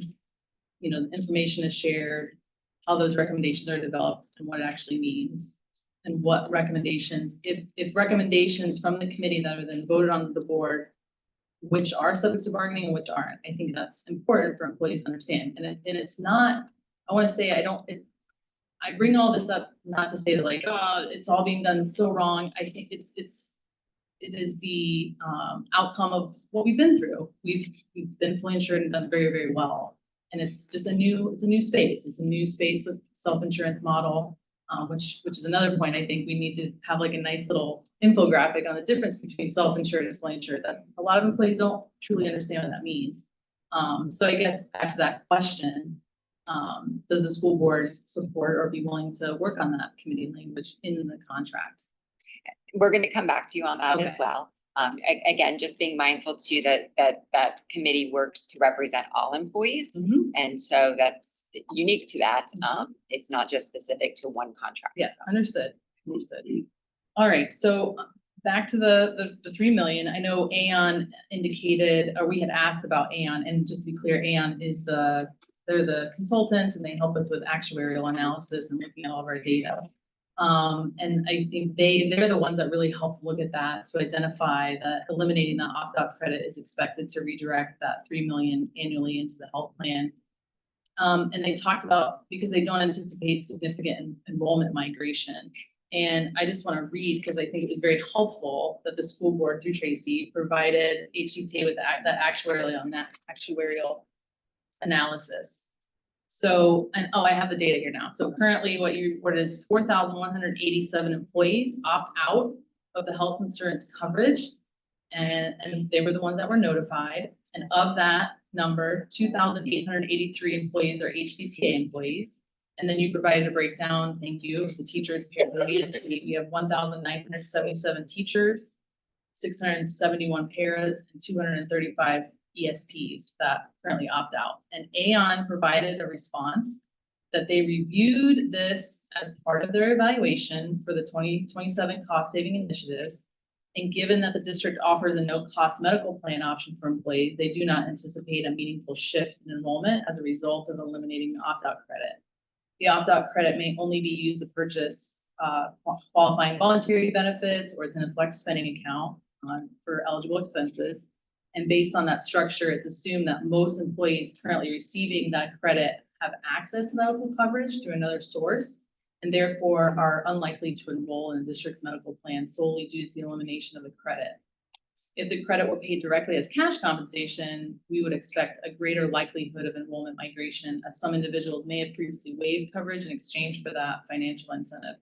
And I'm going to pause here for a moment because, and Tracy can probably help me on this. I don't know of any other districts that have an opt-out where they're actually paid an amount in Florida.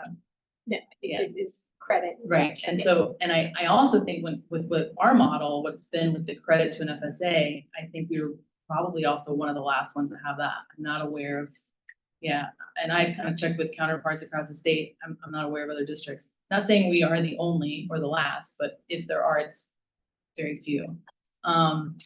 So since the credit can only be used towards other qualifying benefits, the actuaries believe that the risk is significantly reduced, and accordingly, any enrollment migration resulting from the elimination of the opt-out credit is expected to be minimal and is not projected to have a material financial impact on the plan.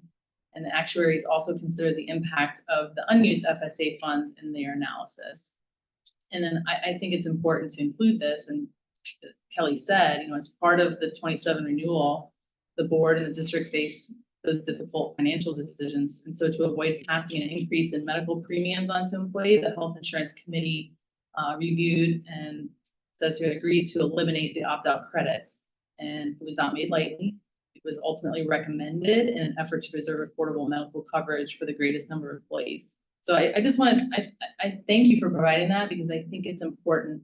You know, we've gotten a lot of comments that, you know, of those 4,000 plus people that are opting out, that's actually saving the plan money. And if all of those folks migrate back, that it would cost more. And so I just wanted to make sure employees understand that there was an actuarial analysis. It wasn't just, oh, we think we'll just save money here. And I think that's important that the committee, we're not actuarial, you know, actuaries. We rely on Aon, and they're super smart folks and all their actuary training, because I have a friend who had to go through that, and it was a lot. So I just wanted to put that out there. And I Yep, just- and I add just wanted to anything, make yes, one little please. point for, Yes, please do. anybody Anything that I'm chooses to missing. come back to our plan, which is fine. I just need everybody to know that Yep. because of coordination of benefit rules. Yep. If you leave wherever you are, which is fine, because we're happy to have you back, we become your primary. So you don't have the option of saying Hillsborough County is your secondary. Hillsborough County will become your primary. So I just wanted to put that out No, there. And then they would that's need to important. coordinate benefits with their spouse or their TRICARE, whatever it is they had. And then how they handle and coordinate the benefits is up to them. They Yeah, might help and they might not. no, thank you for clarifying that, because that is, a big It's a thought. question out there, yeah. So, let's see here. So I guess the question then, we're relying on the actuaries who are, it's not like, we're taking a swing in the dark. So I guess the question, and we may not know this answer now, if the actual enrollment does differ from Ann's assumptions after that opt-out credit is eliminated, how will the school board evaluate whether the decision produced that projected savings? Their actuaries will absolutely look at migration and Yeah. look at the impact of it. Again, keeping in mind that because we have a free plan, chances are, not everybody, but chances are, people who are choosing to opt out have a plan they like for whatever reason, whether it's the private providers, whether it costs less, whether they want to be on the same plan with their family to have a combined thing. And because we already have a free plan and they're choosing not to pick it, that's part of why the actuary said they weren't expecting a Yeah. migration, but they'll definitely evaluate it. And the board's plan on that, like, so if it's a huge change, I guess, how would the school board evaluate that decision then, or evaluate that information? So we would bring it back to our insurance committee and we would do what we do, which is look at it and make suggestions and recommendations. All right, so we know too that on the board agenda item, I think it was the June meeting that this was on, and it was helpful, the description there, because it talked about there was a projected 24% increase, and these things applied brought the increase down to, I think, 18.4 is what it said. And so a lot of this is that kind of readjustment and aligning with where the market is and where Hillsborough was behind for many years with Humana.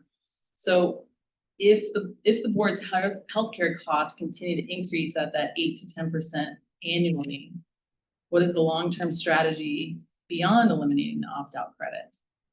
So, is this a one-year budget adjustment, or does the board anticipate additional plan design or benefit changes in future years? I think it's too early for us to be able to say that, right? So that data that we've been looking at this year has been our first go around with that. And so as the data continues to come in, keeping in mind that we've only started this in January. Yeah. So it's still very early in the process to know what our next strategies would be. Yeah. Okay. And we talked a lot about healthcare inflation, and it continues to significantly outpace state funding. I mean, that's probably an understatement. I mean, it's not even comparable. And it's been that way for many years. And so as we start, we're now going into compensation and what folks are going to see, in their paychecks, there is a concern about, what's going to be available. And I think that's why we have to bring these together now as where we are in the self-funded model. And you'll see it in our proposals with the ESPs, what we're going to try to do here with this. But I think the question is the board prepared, or do they have an idea of additional resources to commit to help preventing the rising healthcare costs from eroding employee compensation? I know it's a loaded question, and you can say we don't know yet, but I mean, I would- it's loaded because I would say that you're seeing an activeness from the district in partnership with the unions. The first step was to get self-insurance. We were not in the driver's seat where a lot of districts are able to be in that. And I think we're uniquely, as our consultants have told us, of our partnership with the unions and how we're trying to collaborate with that has been very helpful. But I think that's the first step. Yeah. To your point, will we stop there or mitigate it as we had hoped so? Yeah. I don't think anyone is. Health insurance is a challenge for anyone in any business, no matter how big or how small you are. So I think those are things that I think it's something that we have to be aware of with the dollars that we have. As you saw over the last 5 years, we don't think of it that way, but you saw the big increase to it. And that just means that those are dollars that were limited, but it also means the district picked up that portion of it, which means we prevented that from impacting the bottom line pockets of our employees. And I think that's how sometimes we look at it. FRS is very similar to that. FRS is a great expense. You'll always hear me talk about it's a great expense to expend money on our people's retirements, but nonetheless, it is an expense. And that has also increased in cost. And so you saw that our revenue hasn't increased, yet we're doing these things. They're good things for our employees, but they come at a cost. So it's, to your point, it's a balancing act of all of those. And I think that's why you have to look at personnel costs and not just salaries or fringe separately, but it's a package deal. Yeah. As we're just trying to navigate through. Yeah, agreed. And I think that's why, I know it's tough because it's new and it's a little uncomfortable because we don't typically do it. We have not had these in-depth conversations about costs and what that looks like, but I really truly believe we have to in the context of negotiations so that we understand, that money that is going towards that benefit from the board as part of compensation, because they've been separate. And not to say that that's wrong or bad, it's just the way it's been. And I think we do have to kind of shift to have this conversation. I appreciate you bringing what you did in the slideshow so employees can understand, because you guys know me at the committee, it's like, we got to share this with employees because all of that education helps. So. And I think it's important too, if we had not moved to self-insurance, we would have saw for the last 2 years, the one that just passed our new rates and the ones that are coming in January, a significant increase to what we showed on the PowerPoint today. And so I think to also talk about, as hard as it is to accept how much it has increased, it could have been a lot worse and a lot more if we had not moved and migrated to self-insurance. So that's another thing to remember too. Like, we were able to avoid significant additional increases to what we're seeing. And they can tell that because they see other people on the market. Yeah, for sure. Can I don't know if Tracy can do this, putting you on the spot, but just like a brief, little education piece on the difference between fully insured and self-insured. Because I know there's a lot of people think that, oh, now I have to self-fund it, so can you just help kind of give us a little education on what fully insured means and what self-insured means? Thank you. You guys, I'm going to talk about renting versus owning. So this is a kind of an analogy that I use, self-funding versus fully insured, whether you rent your home or whether you own your home. So when you rent your home, you pay the owner money and everything is covered. The roof breaks, the roof breaks, the roof leaks, the foundation cracks, the paint needs to be done. The owner is in charge of all of it. Now, when they set your rent, they're going to set it high enough because they got to pay for all that, pay for taxes, and of course they need to make money in order to maintain the business. So that is on the renting side, and that's like being fully insured. That's what we were forever with Humana. We paid them one lump sum, and whatever happened, they covered. Now then, the other option is self-funding, which is like owning the house. So when you own the house, you're not paying one person to do everything. You're now paying your own paint. You're going up on the roof and checking to make sure things look good, and you're only doing the roof when you need to do it. When you have good years of no expenses, then you get to keep all that money. And when you have bad years, it's a bad year. Of course, when you rent and it's a bad year, we just giggle and the owner has to take care of it. But when it's a good year and they got all that money. So when we're self-funded, it doesn't mean the employee is doing anything differently. With the same analogy of renting versus owning, a kid who lives in a house, they don't know whether they're renting, whether they're owning. They know there's a bedroom and a bathroom and a kitchen and all of those things. So it's the spirit is the same for all of us. But what it means from the employee's standpoint, from the district standpoint, is now when you go to the doctors, we pay for you to go to the doctor versus paying Aetna $1,000 whether or not you go. Does that make sense? No, I think your analogy is good, and I just want to follow up. Can you give an idea of the cost difference for this school year about what it would have cost us had we rented as opposed to buying? Well, being fully insured versus self-insured as we are. So I'm going to give a percentage, and I don't know if you'd be able, Jamie, to put that in number terms. We've been looking instead of a 19%, which is where we landed, at a 38% increase had we been fully insured. Had we been renting. Right. And that difference is approximately how many millions of dollars? Not good at math, that good at math, but we can get that for you. But I will also know. a lot. But I also wanted to say that's just for this year. we've been under this for two plans. So if you tack on that increase plus what would have been a projected increase for next year is even more than that. And so. And I did want to say also as well, because we've had a huge increase in these few years. And it's not because we were doing it wrong all those other years. We just had it really great with Humana, who is no longer in the business. If you were to look 10 years ago to now and look at the trend, and national trend is 8 to 10%. So let's just say 9 for ease of sake. If you took the last 10 years and went up 9% every year, and some might be less and some might be more, we would still end up where we are today. Our claims are not outrageous compared to, they're outrageous, don't get me wrong, but we're not compared to anybody else paying more. And Tracy, when you say that Humana is not in the business, they're not in the business of fully insured. Correct. lives. They, Right. no, they're not in the business Employer of doing health employer insurance. health insurance. They do Medicare Right.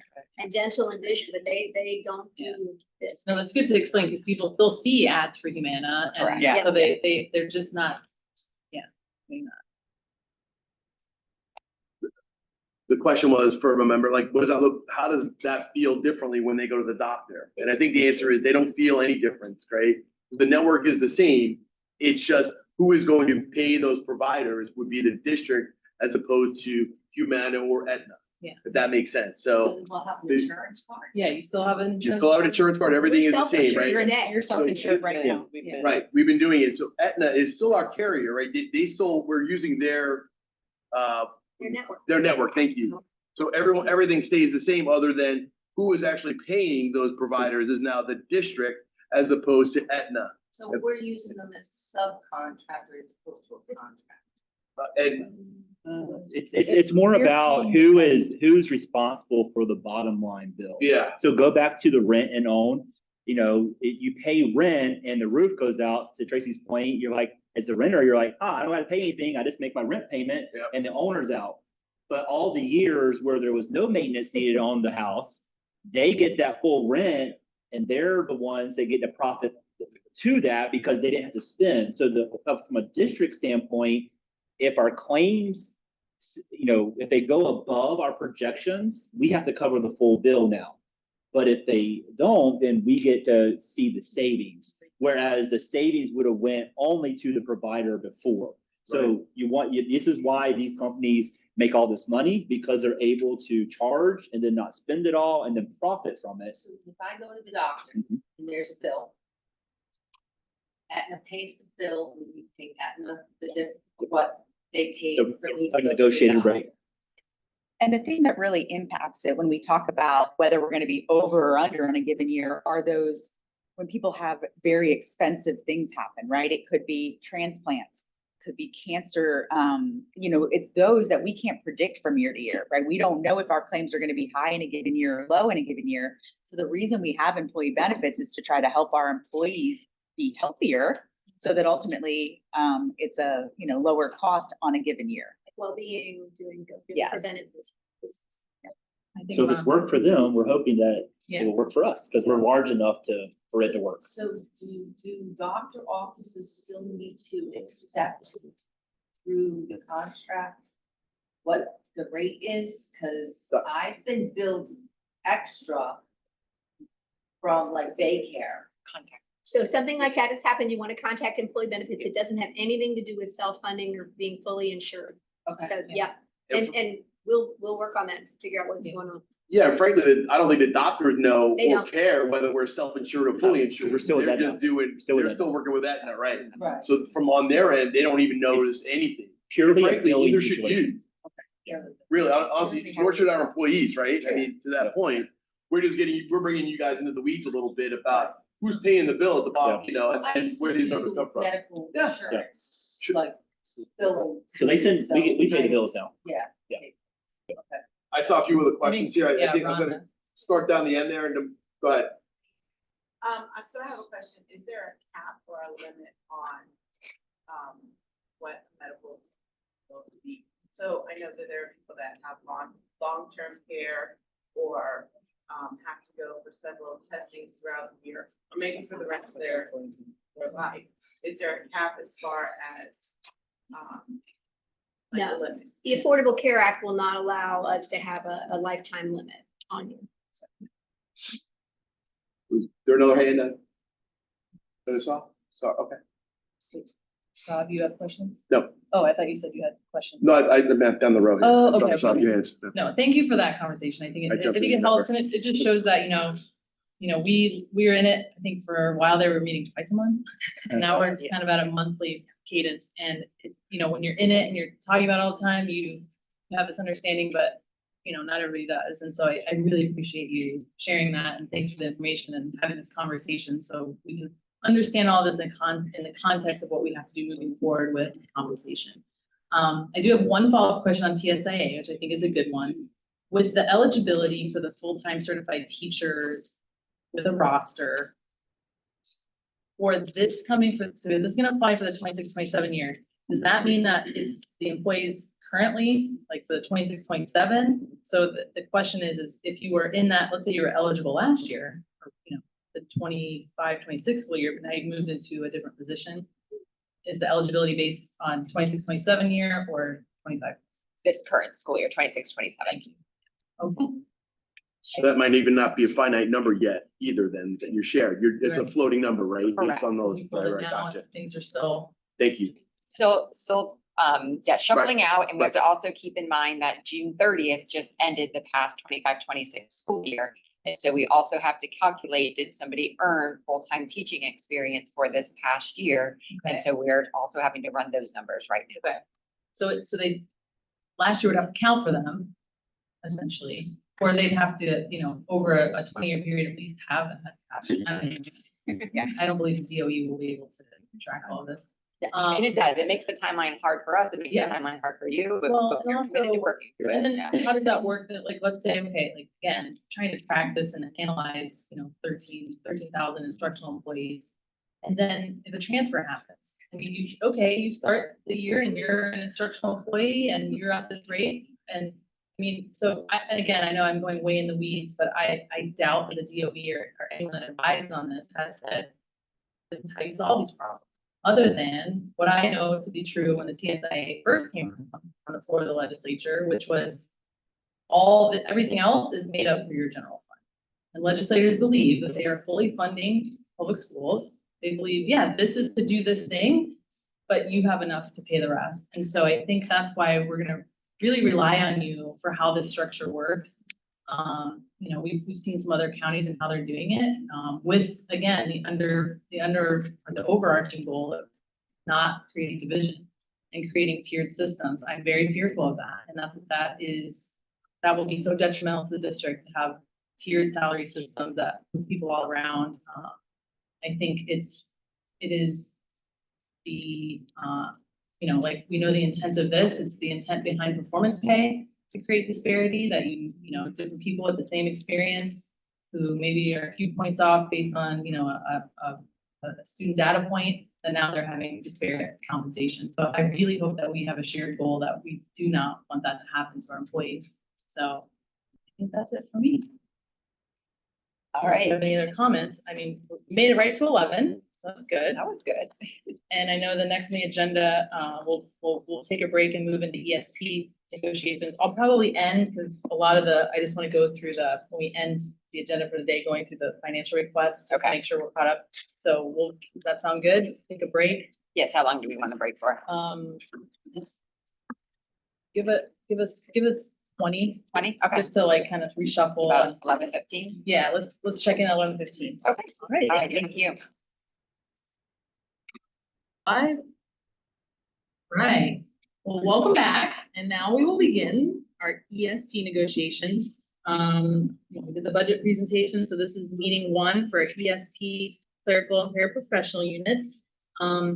Since this group hasn't met yet, formally like the instructional team, we'll just go over some housekeeping and norms. Just as I stated earlier, we do Zoom broadcasts every session for a member-only viewing, and it does not include caucus or sidebar. And then what I want to do is go through team introductions, because while I've seen some of you, you may not have seen all of this team, and they don't know who you are. So I'll start. I'm Britt Wegman. I'm the chief negotiator for HCTA. And I'll go this way. Regina Gambrell, Vice President. Rob Creed, president. Thomas Hudson, Financial Administrator.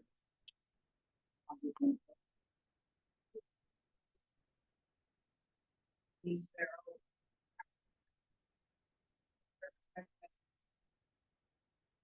Cynthia should have brought this in.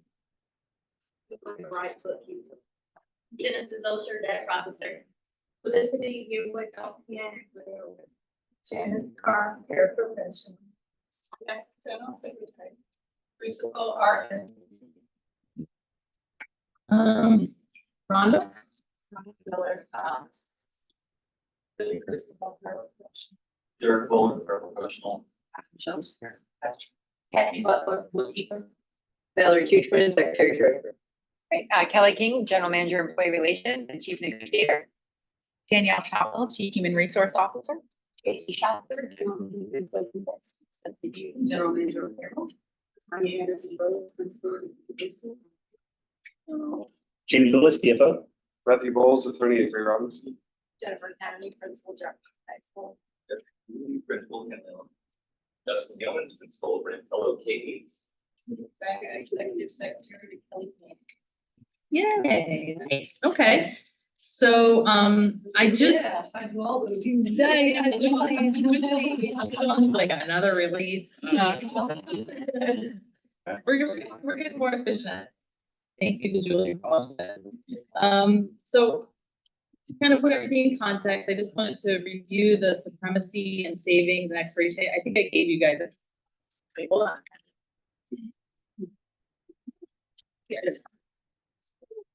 I am passing out a copy for you.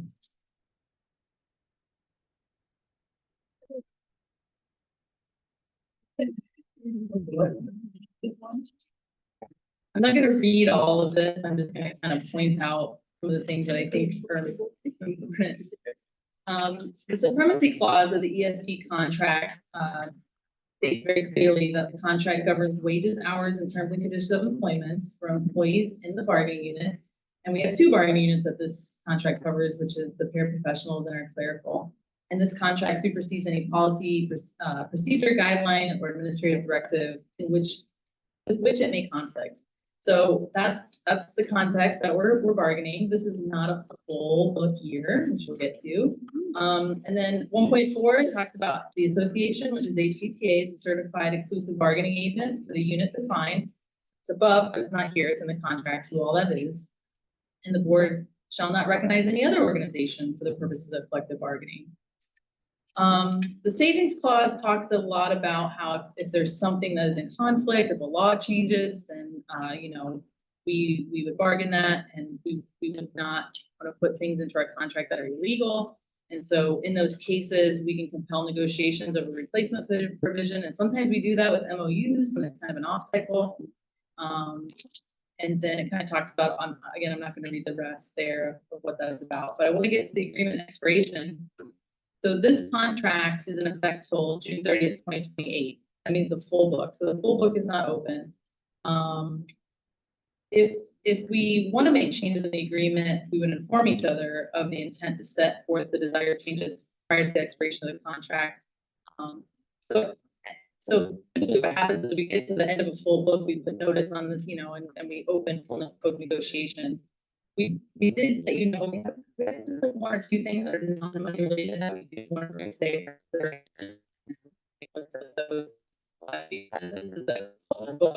Money items are negotiated annually, and so it's that's where we're at. So that's just to give the context of where we're at, and we do have like I said, a couple language pieces. As far as compensation, I think our discussion today really helped put a lot of that context for our team to talk about. Some of the information will help us. So we don't have a full compensation package today, but we do have something related to compensation that we know will make you talk about as well. So we want to get those across to you. So if you're ready, I can launch into that. Yes, we are ready. I wanted to frame all of this like we did for the instructional. We have a platform for our ESP bargaining unit that we think is important for you and the board to understand where we're coming from with all the proposals that this came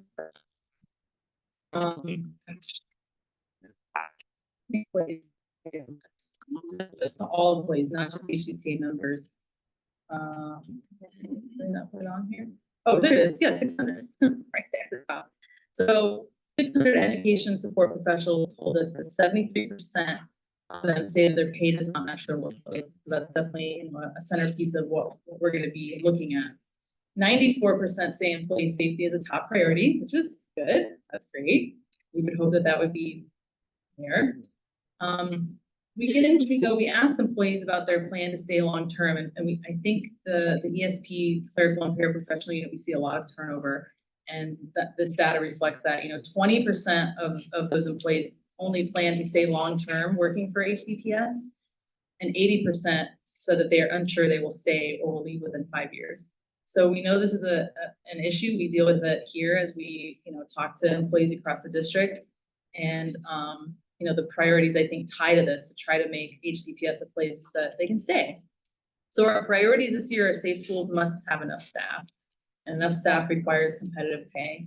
And we know we dealt with vacancies for a long time. The district's done a good job in my time here to move that. I think when I first got here, it was like 1,400. And we're far away from that now. So priority one, competitive pay to retain staff, pay that reflects the work being done, reducing turnover and making jobs sustainable, keeping experienced staff in schools. And I think that's pretty straightforward goal there. Staffing equals safety. The chronic turnover and vacancies create unsafe conditions. Retention reduces crisis emergency situations because you got enough people there to help and support. And then enough trained staff. And, that's been a priority of the ESP committee is development and expanding education to help a safer environment. And then support and respect on the job for administrative support and student behavior situations, fair treatment for all work roles, clear protections and professional development opportunities. And lastly, right now, too many ESPs are covering gaps caused by staffing shortages and turnover. And of course, the data showing considering leaving due to non-livable pay, which again, these are all challenges that are not unique to Hillsborough. With educator pay in the last of the nation and Florida getting closer to the top 10 most expensive states to live, with the state funding not keeping up, it creates a very real challenge. So the contract is about making ESP jobs sustainable enough to stay in the district. And with that, we'll launch into our proposals. So you have a packet.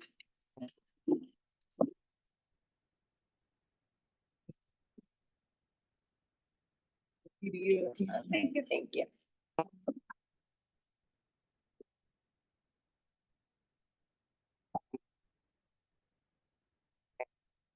It seems like a lot, but it's really not. I promise you. I know we all have like PTSD from the instrumental contract. There's a lot of pages. Yeah, no. There's a lot of pages in here that are the MOUs, like taking out the warranty. So I know when I printed out, like. All right, so page one, all we would do here is because we would just be adding some revisions. We would let employees know that we revised it as of July 1, 2026. You'll see in our proposals that we are going to have some proposals for 2 new appendix for form and appendix F for medical insurance rates. And we'll get to how that applies in the contract, but that would be a update there to the appendix or the table of contents. All right, so here is some language. This is in Article 4, reclassification. And so a little bit of conversation, I think this is going to take, and you'll see why that we feel like this is an important piece to kind of bring forward now because there's some lack of clarity. So the reclassification procedures, this language talks about how a reclassification of an individual ESP position may be requested by an administrator when the duties of the position do not concur with the current classification and when the position does not fall under an established staffing pattern or unit allocation formula. These procedures are only required of individual position reclassifications. And I highlighted this language here because it says reclassifications for groups of ESP employees shall be initiated through the collective bargaining process at the end of their specific review cycle. And so this brings up some questions for us. When and what are the specific review cycles for groups of ESP employees? Is there a regular schedule or a calendar when these happen? And then what is the process? Is it in the contract? Regina and I weren't aware. And so you can see the proposal then is gonna be, when we talk through that, the review cycle for groups of ESP employees would be as follows, so that we can at least kind of outline that, because when I read this, I was like, when does this happen? Who does this? So we want to open this conversation. So I don't know if you have any, and I know we've been talking about this, so if there's anything that you can help us here, and if you're open to maybe putting some of that in here, maybe not today, but. Yeah, not today. I know that we did talk about an old reclassification form that we unearthed. So now it makes sense to me. I wondered where that question came from.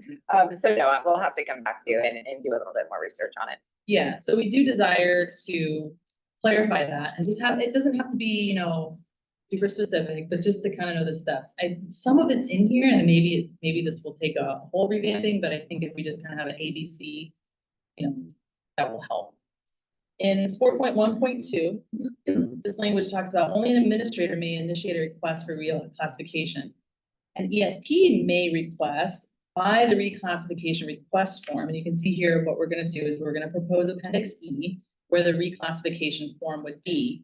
And we'll go there in a moment. But the ESP may request by the form that his or her administrator initiated reclassification. So they can kind of send that information, and then the administrator still follows that process. And then the administrator shall give the employee a response on the request form as to why he or she feels reclassification is not necessary, or maybe why. So our note over here is that the form should be easily accessible and part of the collective bargaining agreement, so the parties can comply with 4.1.5, which 4.1.5 says the Division of Human Resources in the association shall jointly review and make any necessary changes in all forms related to the reclassification process. So when we unearthed the form, it was like, man, maybe we should do that now. So if you want to, just for you can flip to the back, or we can wait to get there, but it's after all the MOUs, almost to the end. There is Appendix E forms, and then I put a placeholder here for the reclassification request form, and then I included a copy of the reclassification request form. So this is where all these pages are. So this is the one that we found as of 2004. So it's been 20 years or more since we've looked at it. So we're, hoping maybe we can work together on this. And I wanted it to be here so everybody can start looking at it. And then, I know in our labor management, we can maybe talk about how that would work and bring it here so that we discuss, hopefully, so that we understand and make any changes. So I think we covered a bunch of pages. All right. So that's Article 4. Oh, I included page 14 just so it has the rest of Article 4. No changes there. Page 19, all right, 7.3, this is a compensation piece, and I do believe you've provided this sub-pay to us and breakdown. So I forgot to pull that out, but I can. 7.3.1 would be a new one. If it's accepted, we would renumber. So this is a proposal for clerical employees serving as a substitute for another clerical employee. Will be compensated with supplemental pay of $5 more per hour for the hours they perform said absent clerical duties. When the absent clerical employee is absent for more than 3 days and no substitute is provided thereafter until the regular employee returns to work, then the workload should be evaluated and considered as a concurrent appointment for the clerical substitute. So the proposal is then to strike the language below about when a school-based clerical has been absent 2 consecutive days, a substitute may be provided for the 3rd day of absence and all days thereafter. So we're trying to incorporate that in above, because what we're hearing, and Regina can probably help speak to this too, is that substitutes often aren't brought in. So it's just kind of, if they are, they aren't, then what do we do? So I don't know if there's anything else you want to add to that, but that's our proposal there, is to provide some compensation for those that do cover those duties. The proposal for 7.3.3, and I just want to be clear, on page 20, there's a bunch of red there. What we're doing is just proposing moving that under this whole substitute ESP employee, so you got clerical and para, rather than moving it below, just incorporating it here. So 7.3.3 is that language with one change, is that our proposal increase the compensation for a paraprofessional that serves as a substitute for their assigned teacher to $15 more per hour. Currently it's 10. For the hours that they perform as a substitute, if their assigned teacher is absent without a substitute, Paraprofessionals should only serve as a substitute for other teachers they are not only assigned to in an emergency and will be compensated with supplemental pay of $15 or more per hour. So our proposal here is to increase it. And our goal, and a little note here, is the rationale for this amount is to ensure that those paraprofessionals are receiving closer to the instructional pay for that kind of work. So we know we'll have to do a calculation on that, but that's the proposal. Page 20 is just the removal of that language. Our proposal is to move it. No other intent to change the structure of the language other than just the amount. All right, Article 9.2, page 21. You've seen this before. Bring it every year. 9.2.3, our proposal here is for the workday for the permanent ESE paraprofessionals. That's our paraprofessional 1, 2, 3, 4. Assistant teachers and aides shall be 8 hours. So our proposal is to increase their workday from 7.5 to 8, including a 30-minute duty-free paid lunch. And ESE paraprofessionals, assistant teachers, and aides are not entitled to schedule breaks. Reasonable effort will be given by administration to provide time to review emails or Teams. That's an addition. Right now, the language just says that to provide a restroom break, but we would like to also incorporate that there's effort made to provide these employees time to review their emails and Teams. We made a note here too that by moving this from a 7.5 8-hour day, this would reduce the need possibly for comp time when buses are late, and would also allow ESPs to attend relevant or necessary faculty meetings or trainings, which is on the next page we'll kind of talk about. We had a lot of discussion, which kind of held us up while you're waiting, but a lot of discussion about the desire for our ESPs to be there with the instructional staff during those faculty meetings because they want to support it. And there is a sense that they feel that they are literally, you're banned, you're not allowed. And we talked about that. We don't believe that that's the intent. We believe by doing this, it would help solve that. And we know that there's language to allow for them to be in those meetings that's beyond their workday. 9.2.4, the workday for hearing technicians shall be 8 hours. So striking 7.5, making it 8 hours to include a duty-free paid lunch period. The hearing technician shall receive 2 15-minute breaks. So we know that that will take some cost analysis. But then that brings us to the next page where we highlighted 18.9.2 because we think it's related to that language about changing the workday from 7.5 to 8, where the staff meetings is the language that talks about staff meetings and in-service at individual work sites that require attendance by the ESP employee shall be held during the normal workday. In instances where the staff meeting or the staff development is pertinent to the ESP's job requirements, the ESP may be required to attend beyond the normal workday for up to 2.5 hours per year with 1 day's notice. So if the workday changes, then that we would have to address that language.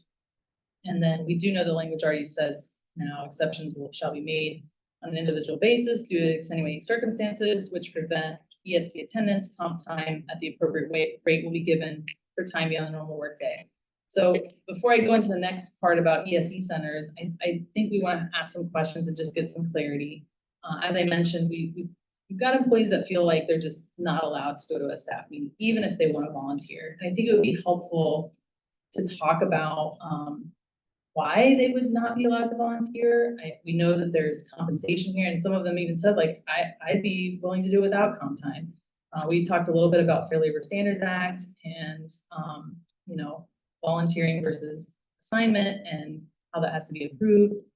So I don't know if there's anything you want to add or ask about that, but I think it would be helpful to have that conversation so employees understand that it's not about you're not good enough to be here or you shouldn't know this. But I think when employees really want to do that, what is their avenue to make sure that they are included in some of those meetings? And so I don't know the specifics of those instances, Sure.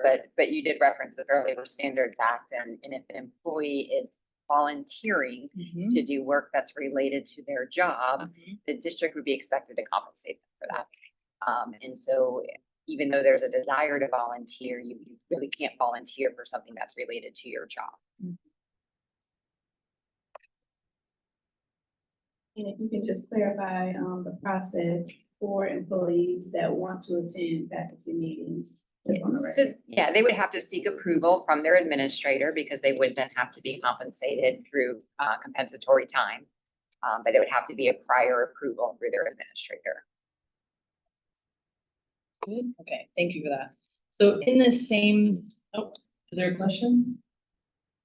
No, okay, I thought I heard, excuse me, sorry. 18.9.2, also in this section, we want to propose some language that administration at ESE centers will use one Tuesday per month for professional development opportunities for ESPs to ensure staff remain informed of the latest strategies and legal requirements related to student behavior management and special education, including but not limited to teams, nonviolent crisis intervention, restraint-free approach and trauma-informed care, de-escalating strategies, defense strategies for safety, for staff safety, and best practices for medically fragile students. So this is something that's come from these folks that they are really desiring more. And so the proposal is where we're starting one Tuesday a month to do this. And hopefully you'd be willing to look at that and accept or offer a counter. Yeah, no, we'll need to review what's currently available and Sure. what would be the implications of it. Absolutely. All right, 18.9.4, ESP employees may attend, because this is already saying that they may attend teacher in-service programs, but what we're proposing here is that they may attend staff meetings during their workday and teacher in-service programs on a space available voluntary basis. And then information concerning, and we wanted to clarify because we added staff meetings. But we want to clarify that information concerning teacher in service programs shall be made available to the ESP employee and the association. But we wanted to also add, when an ESP employee desires to attend teacher in service program, they shall make a request in writing or email to their immediate supervisor. The employee shall be notified of placement in the program or provided the reason for non-placement in writing no fewer than one workday prior to the program date. So we just wanted to kind of, it says already that they may attend teacher service programs, space available on a free basis. But we just wanted to kind of clarify, like, we think this is already how it happens, like, you make the request and you're probably told, and then we thought, if I'm not gonna make it, can I at least know the day before? Maybe more, if you'd like to counter with maybe 3 days, but, and then just kind of given the explanation, hey, we couldn't place you because it's full. That's what we're looking for there. And just for our clarity, when we say teacher in service, are we also talking, I'm just thinking about courses that are in PDF, because I know this has come up in a committee that we're working on, where maybe the site administrator isn't the person who determines who can attend that, right? That's done because Okay. it's offered through PL. So just thinking, I don't know if we're talking about more site-specific trainings, but all of it. Right, and maybe it needs to say appropriate supervisor instead of immediate. Yeah, so we are talking about the trainings that are in PDS. Okay. And so as of right now, as a ESP, obviously you can't sign up for it. So we're just trying to figure out, and that's why we kind of wrote out a process on, submitting an email in writing. And then when your principal cannot get you into that class, or maybe even the instructor of that class cannot get you in, they just kind of let you know ahead of time, like, hey, it's not enough space, because we know, a lot of the teacher PDS does get full. Yeah, good, thank you. That helps to No, clarify that, what we're talking about process-wise. No, that's good, because then, like I said, if there's willingness to accept something like this, then we can clarify, is it the immediate supervisor or the appropriate supervisor for that course? Just so there's that communication, so they're, how do I do it? Yep. Can I get in? No. If I'm in, can I know before I go? So that's the intent there. All right, section 24, insurance.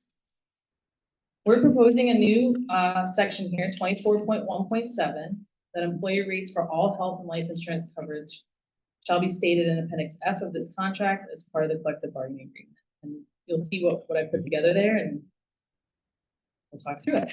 There is also a typo. I just caught it, 24.1.2. It just needs to say pay instead of pays. Okay. All right, 24.5, insurance committee.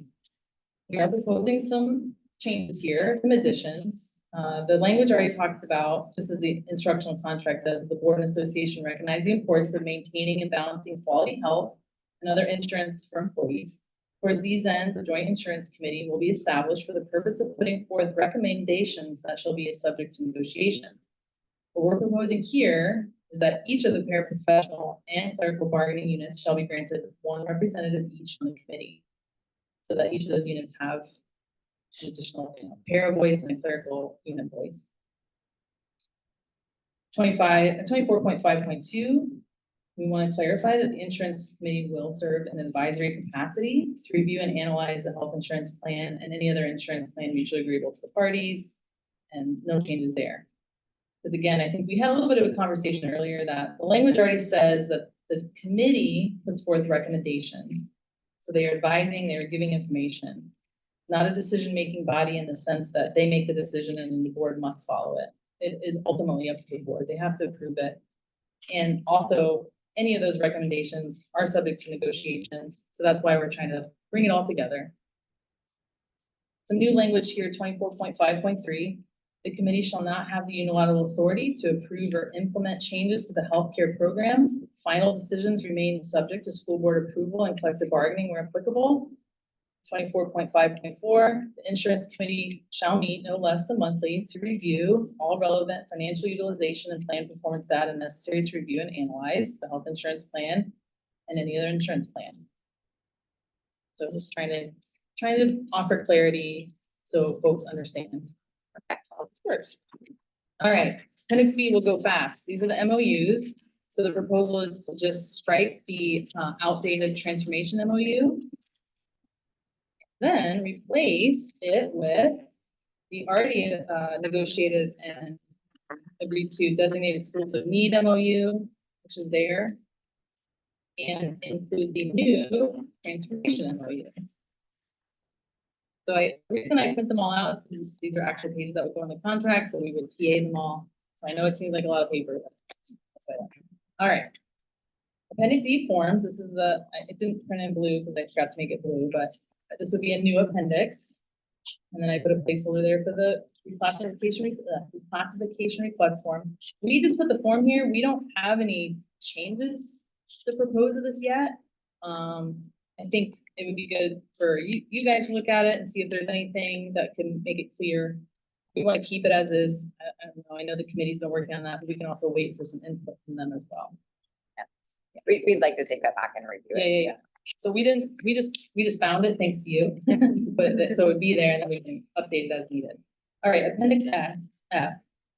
Medical, dental, and vision. This should also be all of their health, all of their insurance plans that employees pay for. So the proposal here is that this appendix would now include the insurance rates. We have proposed no changes here. We're not proposing any reduction or increase, but simply that the contract will hold the deduction portion of what impacts employee. When it comes to insurance, we know that the board has the right, has a management right, to choose to be fully insured or self-insured. They have the right to pick the provider, Aetna, Cigna, whoever. They have the right to plan design, meaning, hey, we want to have 5 plans, 10 plans, 1 plan, and that even includes co-pays and deductibles and all of that. But the portion that impacts an employee, which is their wages and their benefit, is the amount that comes out of their paycheck. So that's the purpose and the rationale for having this in the contract. Like we talked earlier, they're not separate. They impact each other, right? And what we pay in benefits to employees for them to have a no deduction or a lower deduction, the board comes up with money for that. And as I stated in the last session, when there were 0 increases, there were 0% increases, there was nothing to talk about. And even if it was a 1%, it was likely absorbed by the board and not a big impact. But we really are in a place where we need to have those discussions here openly. So when there is a change to insurance, hey, these rates are going up because it would cost the board X, then we need to understand that openly. So then we understand how or why it would be difficult to do a supplement or something else on the other side. I mean, we truly believe that would be beneficial to everyone to have that in the open. And also that this is a mandatory subject of bargaining that can't just be unilaterally changed without employees agreeing, because this is the money coming out of their paycheck. And so then it's fully part of a ratification package that, okay, yeah, the rates did have to go up. However, over here on this side, we're getting our step, we're getting a new supplement. Overall compensation is going up. Or, hey, this year, we're not going to change that. We understand that the board is absorbing $20 million or whatever it is. That's why a supplement or a part of compensation is what it is. It's all in it's as, like Mr. Lewis said, it's all a package. So that's the goal here. And our proposal is, these are all of these little tables are what's currently in the book. Again, no change. And if they're incorrect, please look at them. There's no intent to try to change them or make them different. I did leave for the medical rates. I do believe there's the value PPO coming. So those deductions, I didn't know those. So that's why there's a blank column there. So we have medical rates, dental rates, vision rates.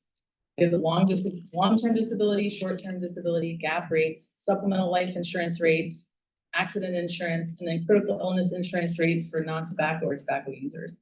Again, no intent to change them. If there's a typo, please help me. If you find an E on insurance on 100. Oh, yeah, I see that. I was working on this at 1:30 in the morning.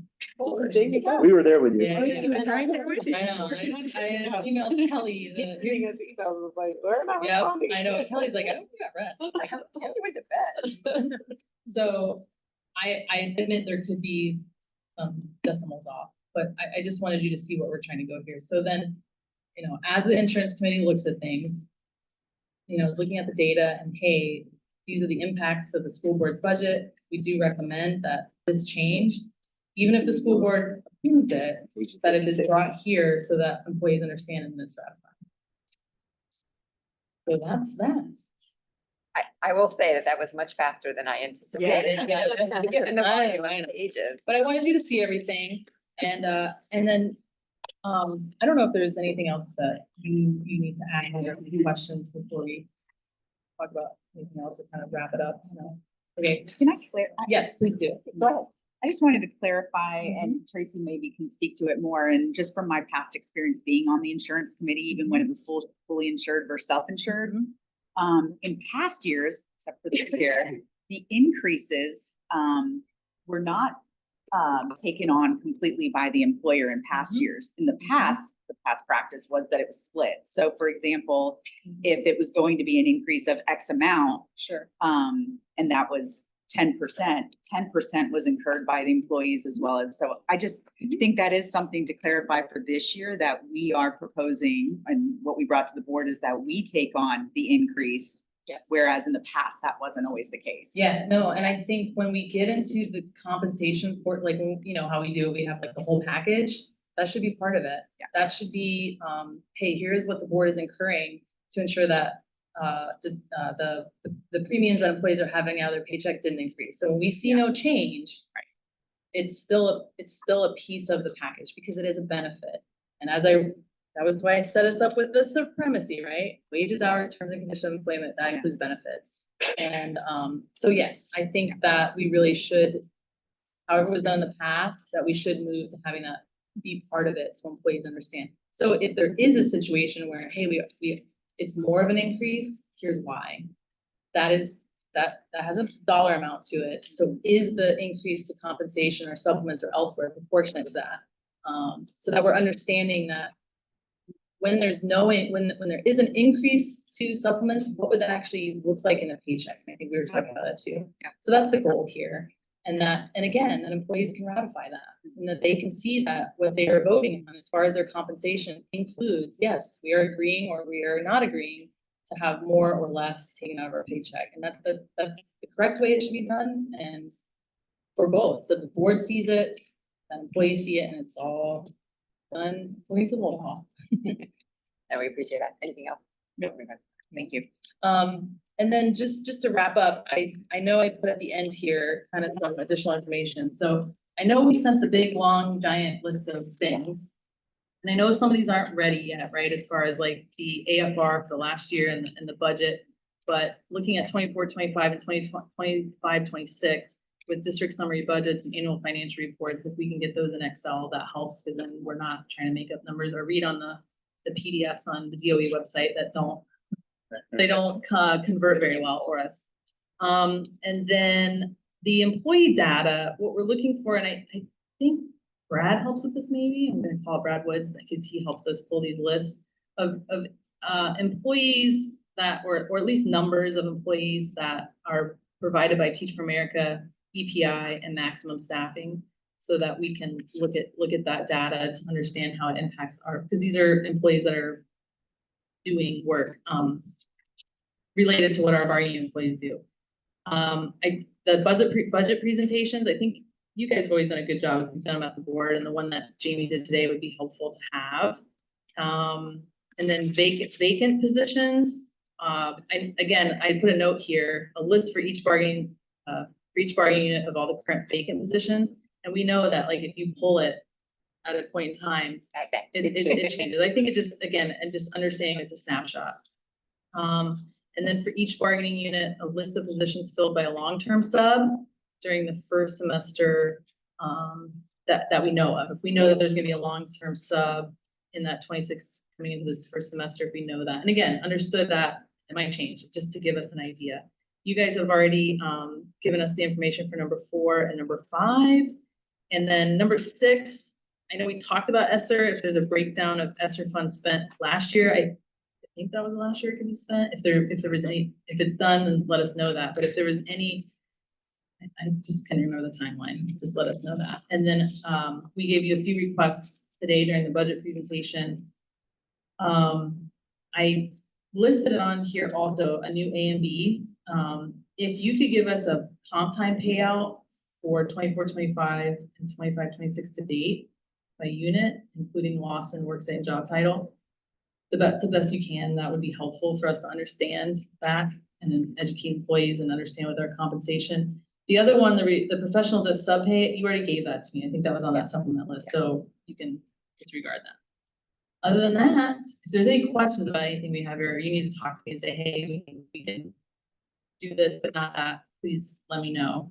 And then other than that, let's see if we can set another date. And another date. Right.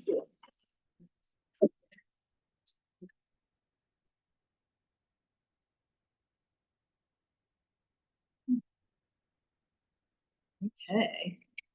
So we know we have instructional bargaining on the 22nd. I know it's those last few weeks before school, so it's like everybody's squeezing in their vacations and all kinds of stuff. So I don't know. Or if we want to come back before the 22nd, I would imagine it'd be for ESPs, but okay, that's fine. Okay, so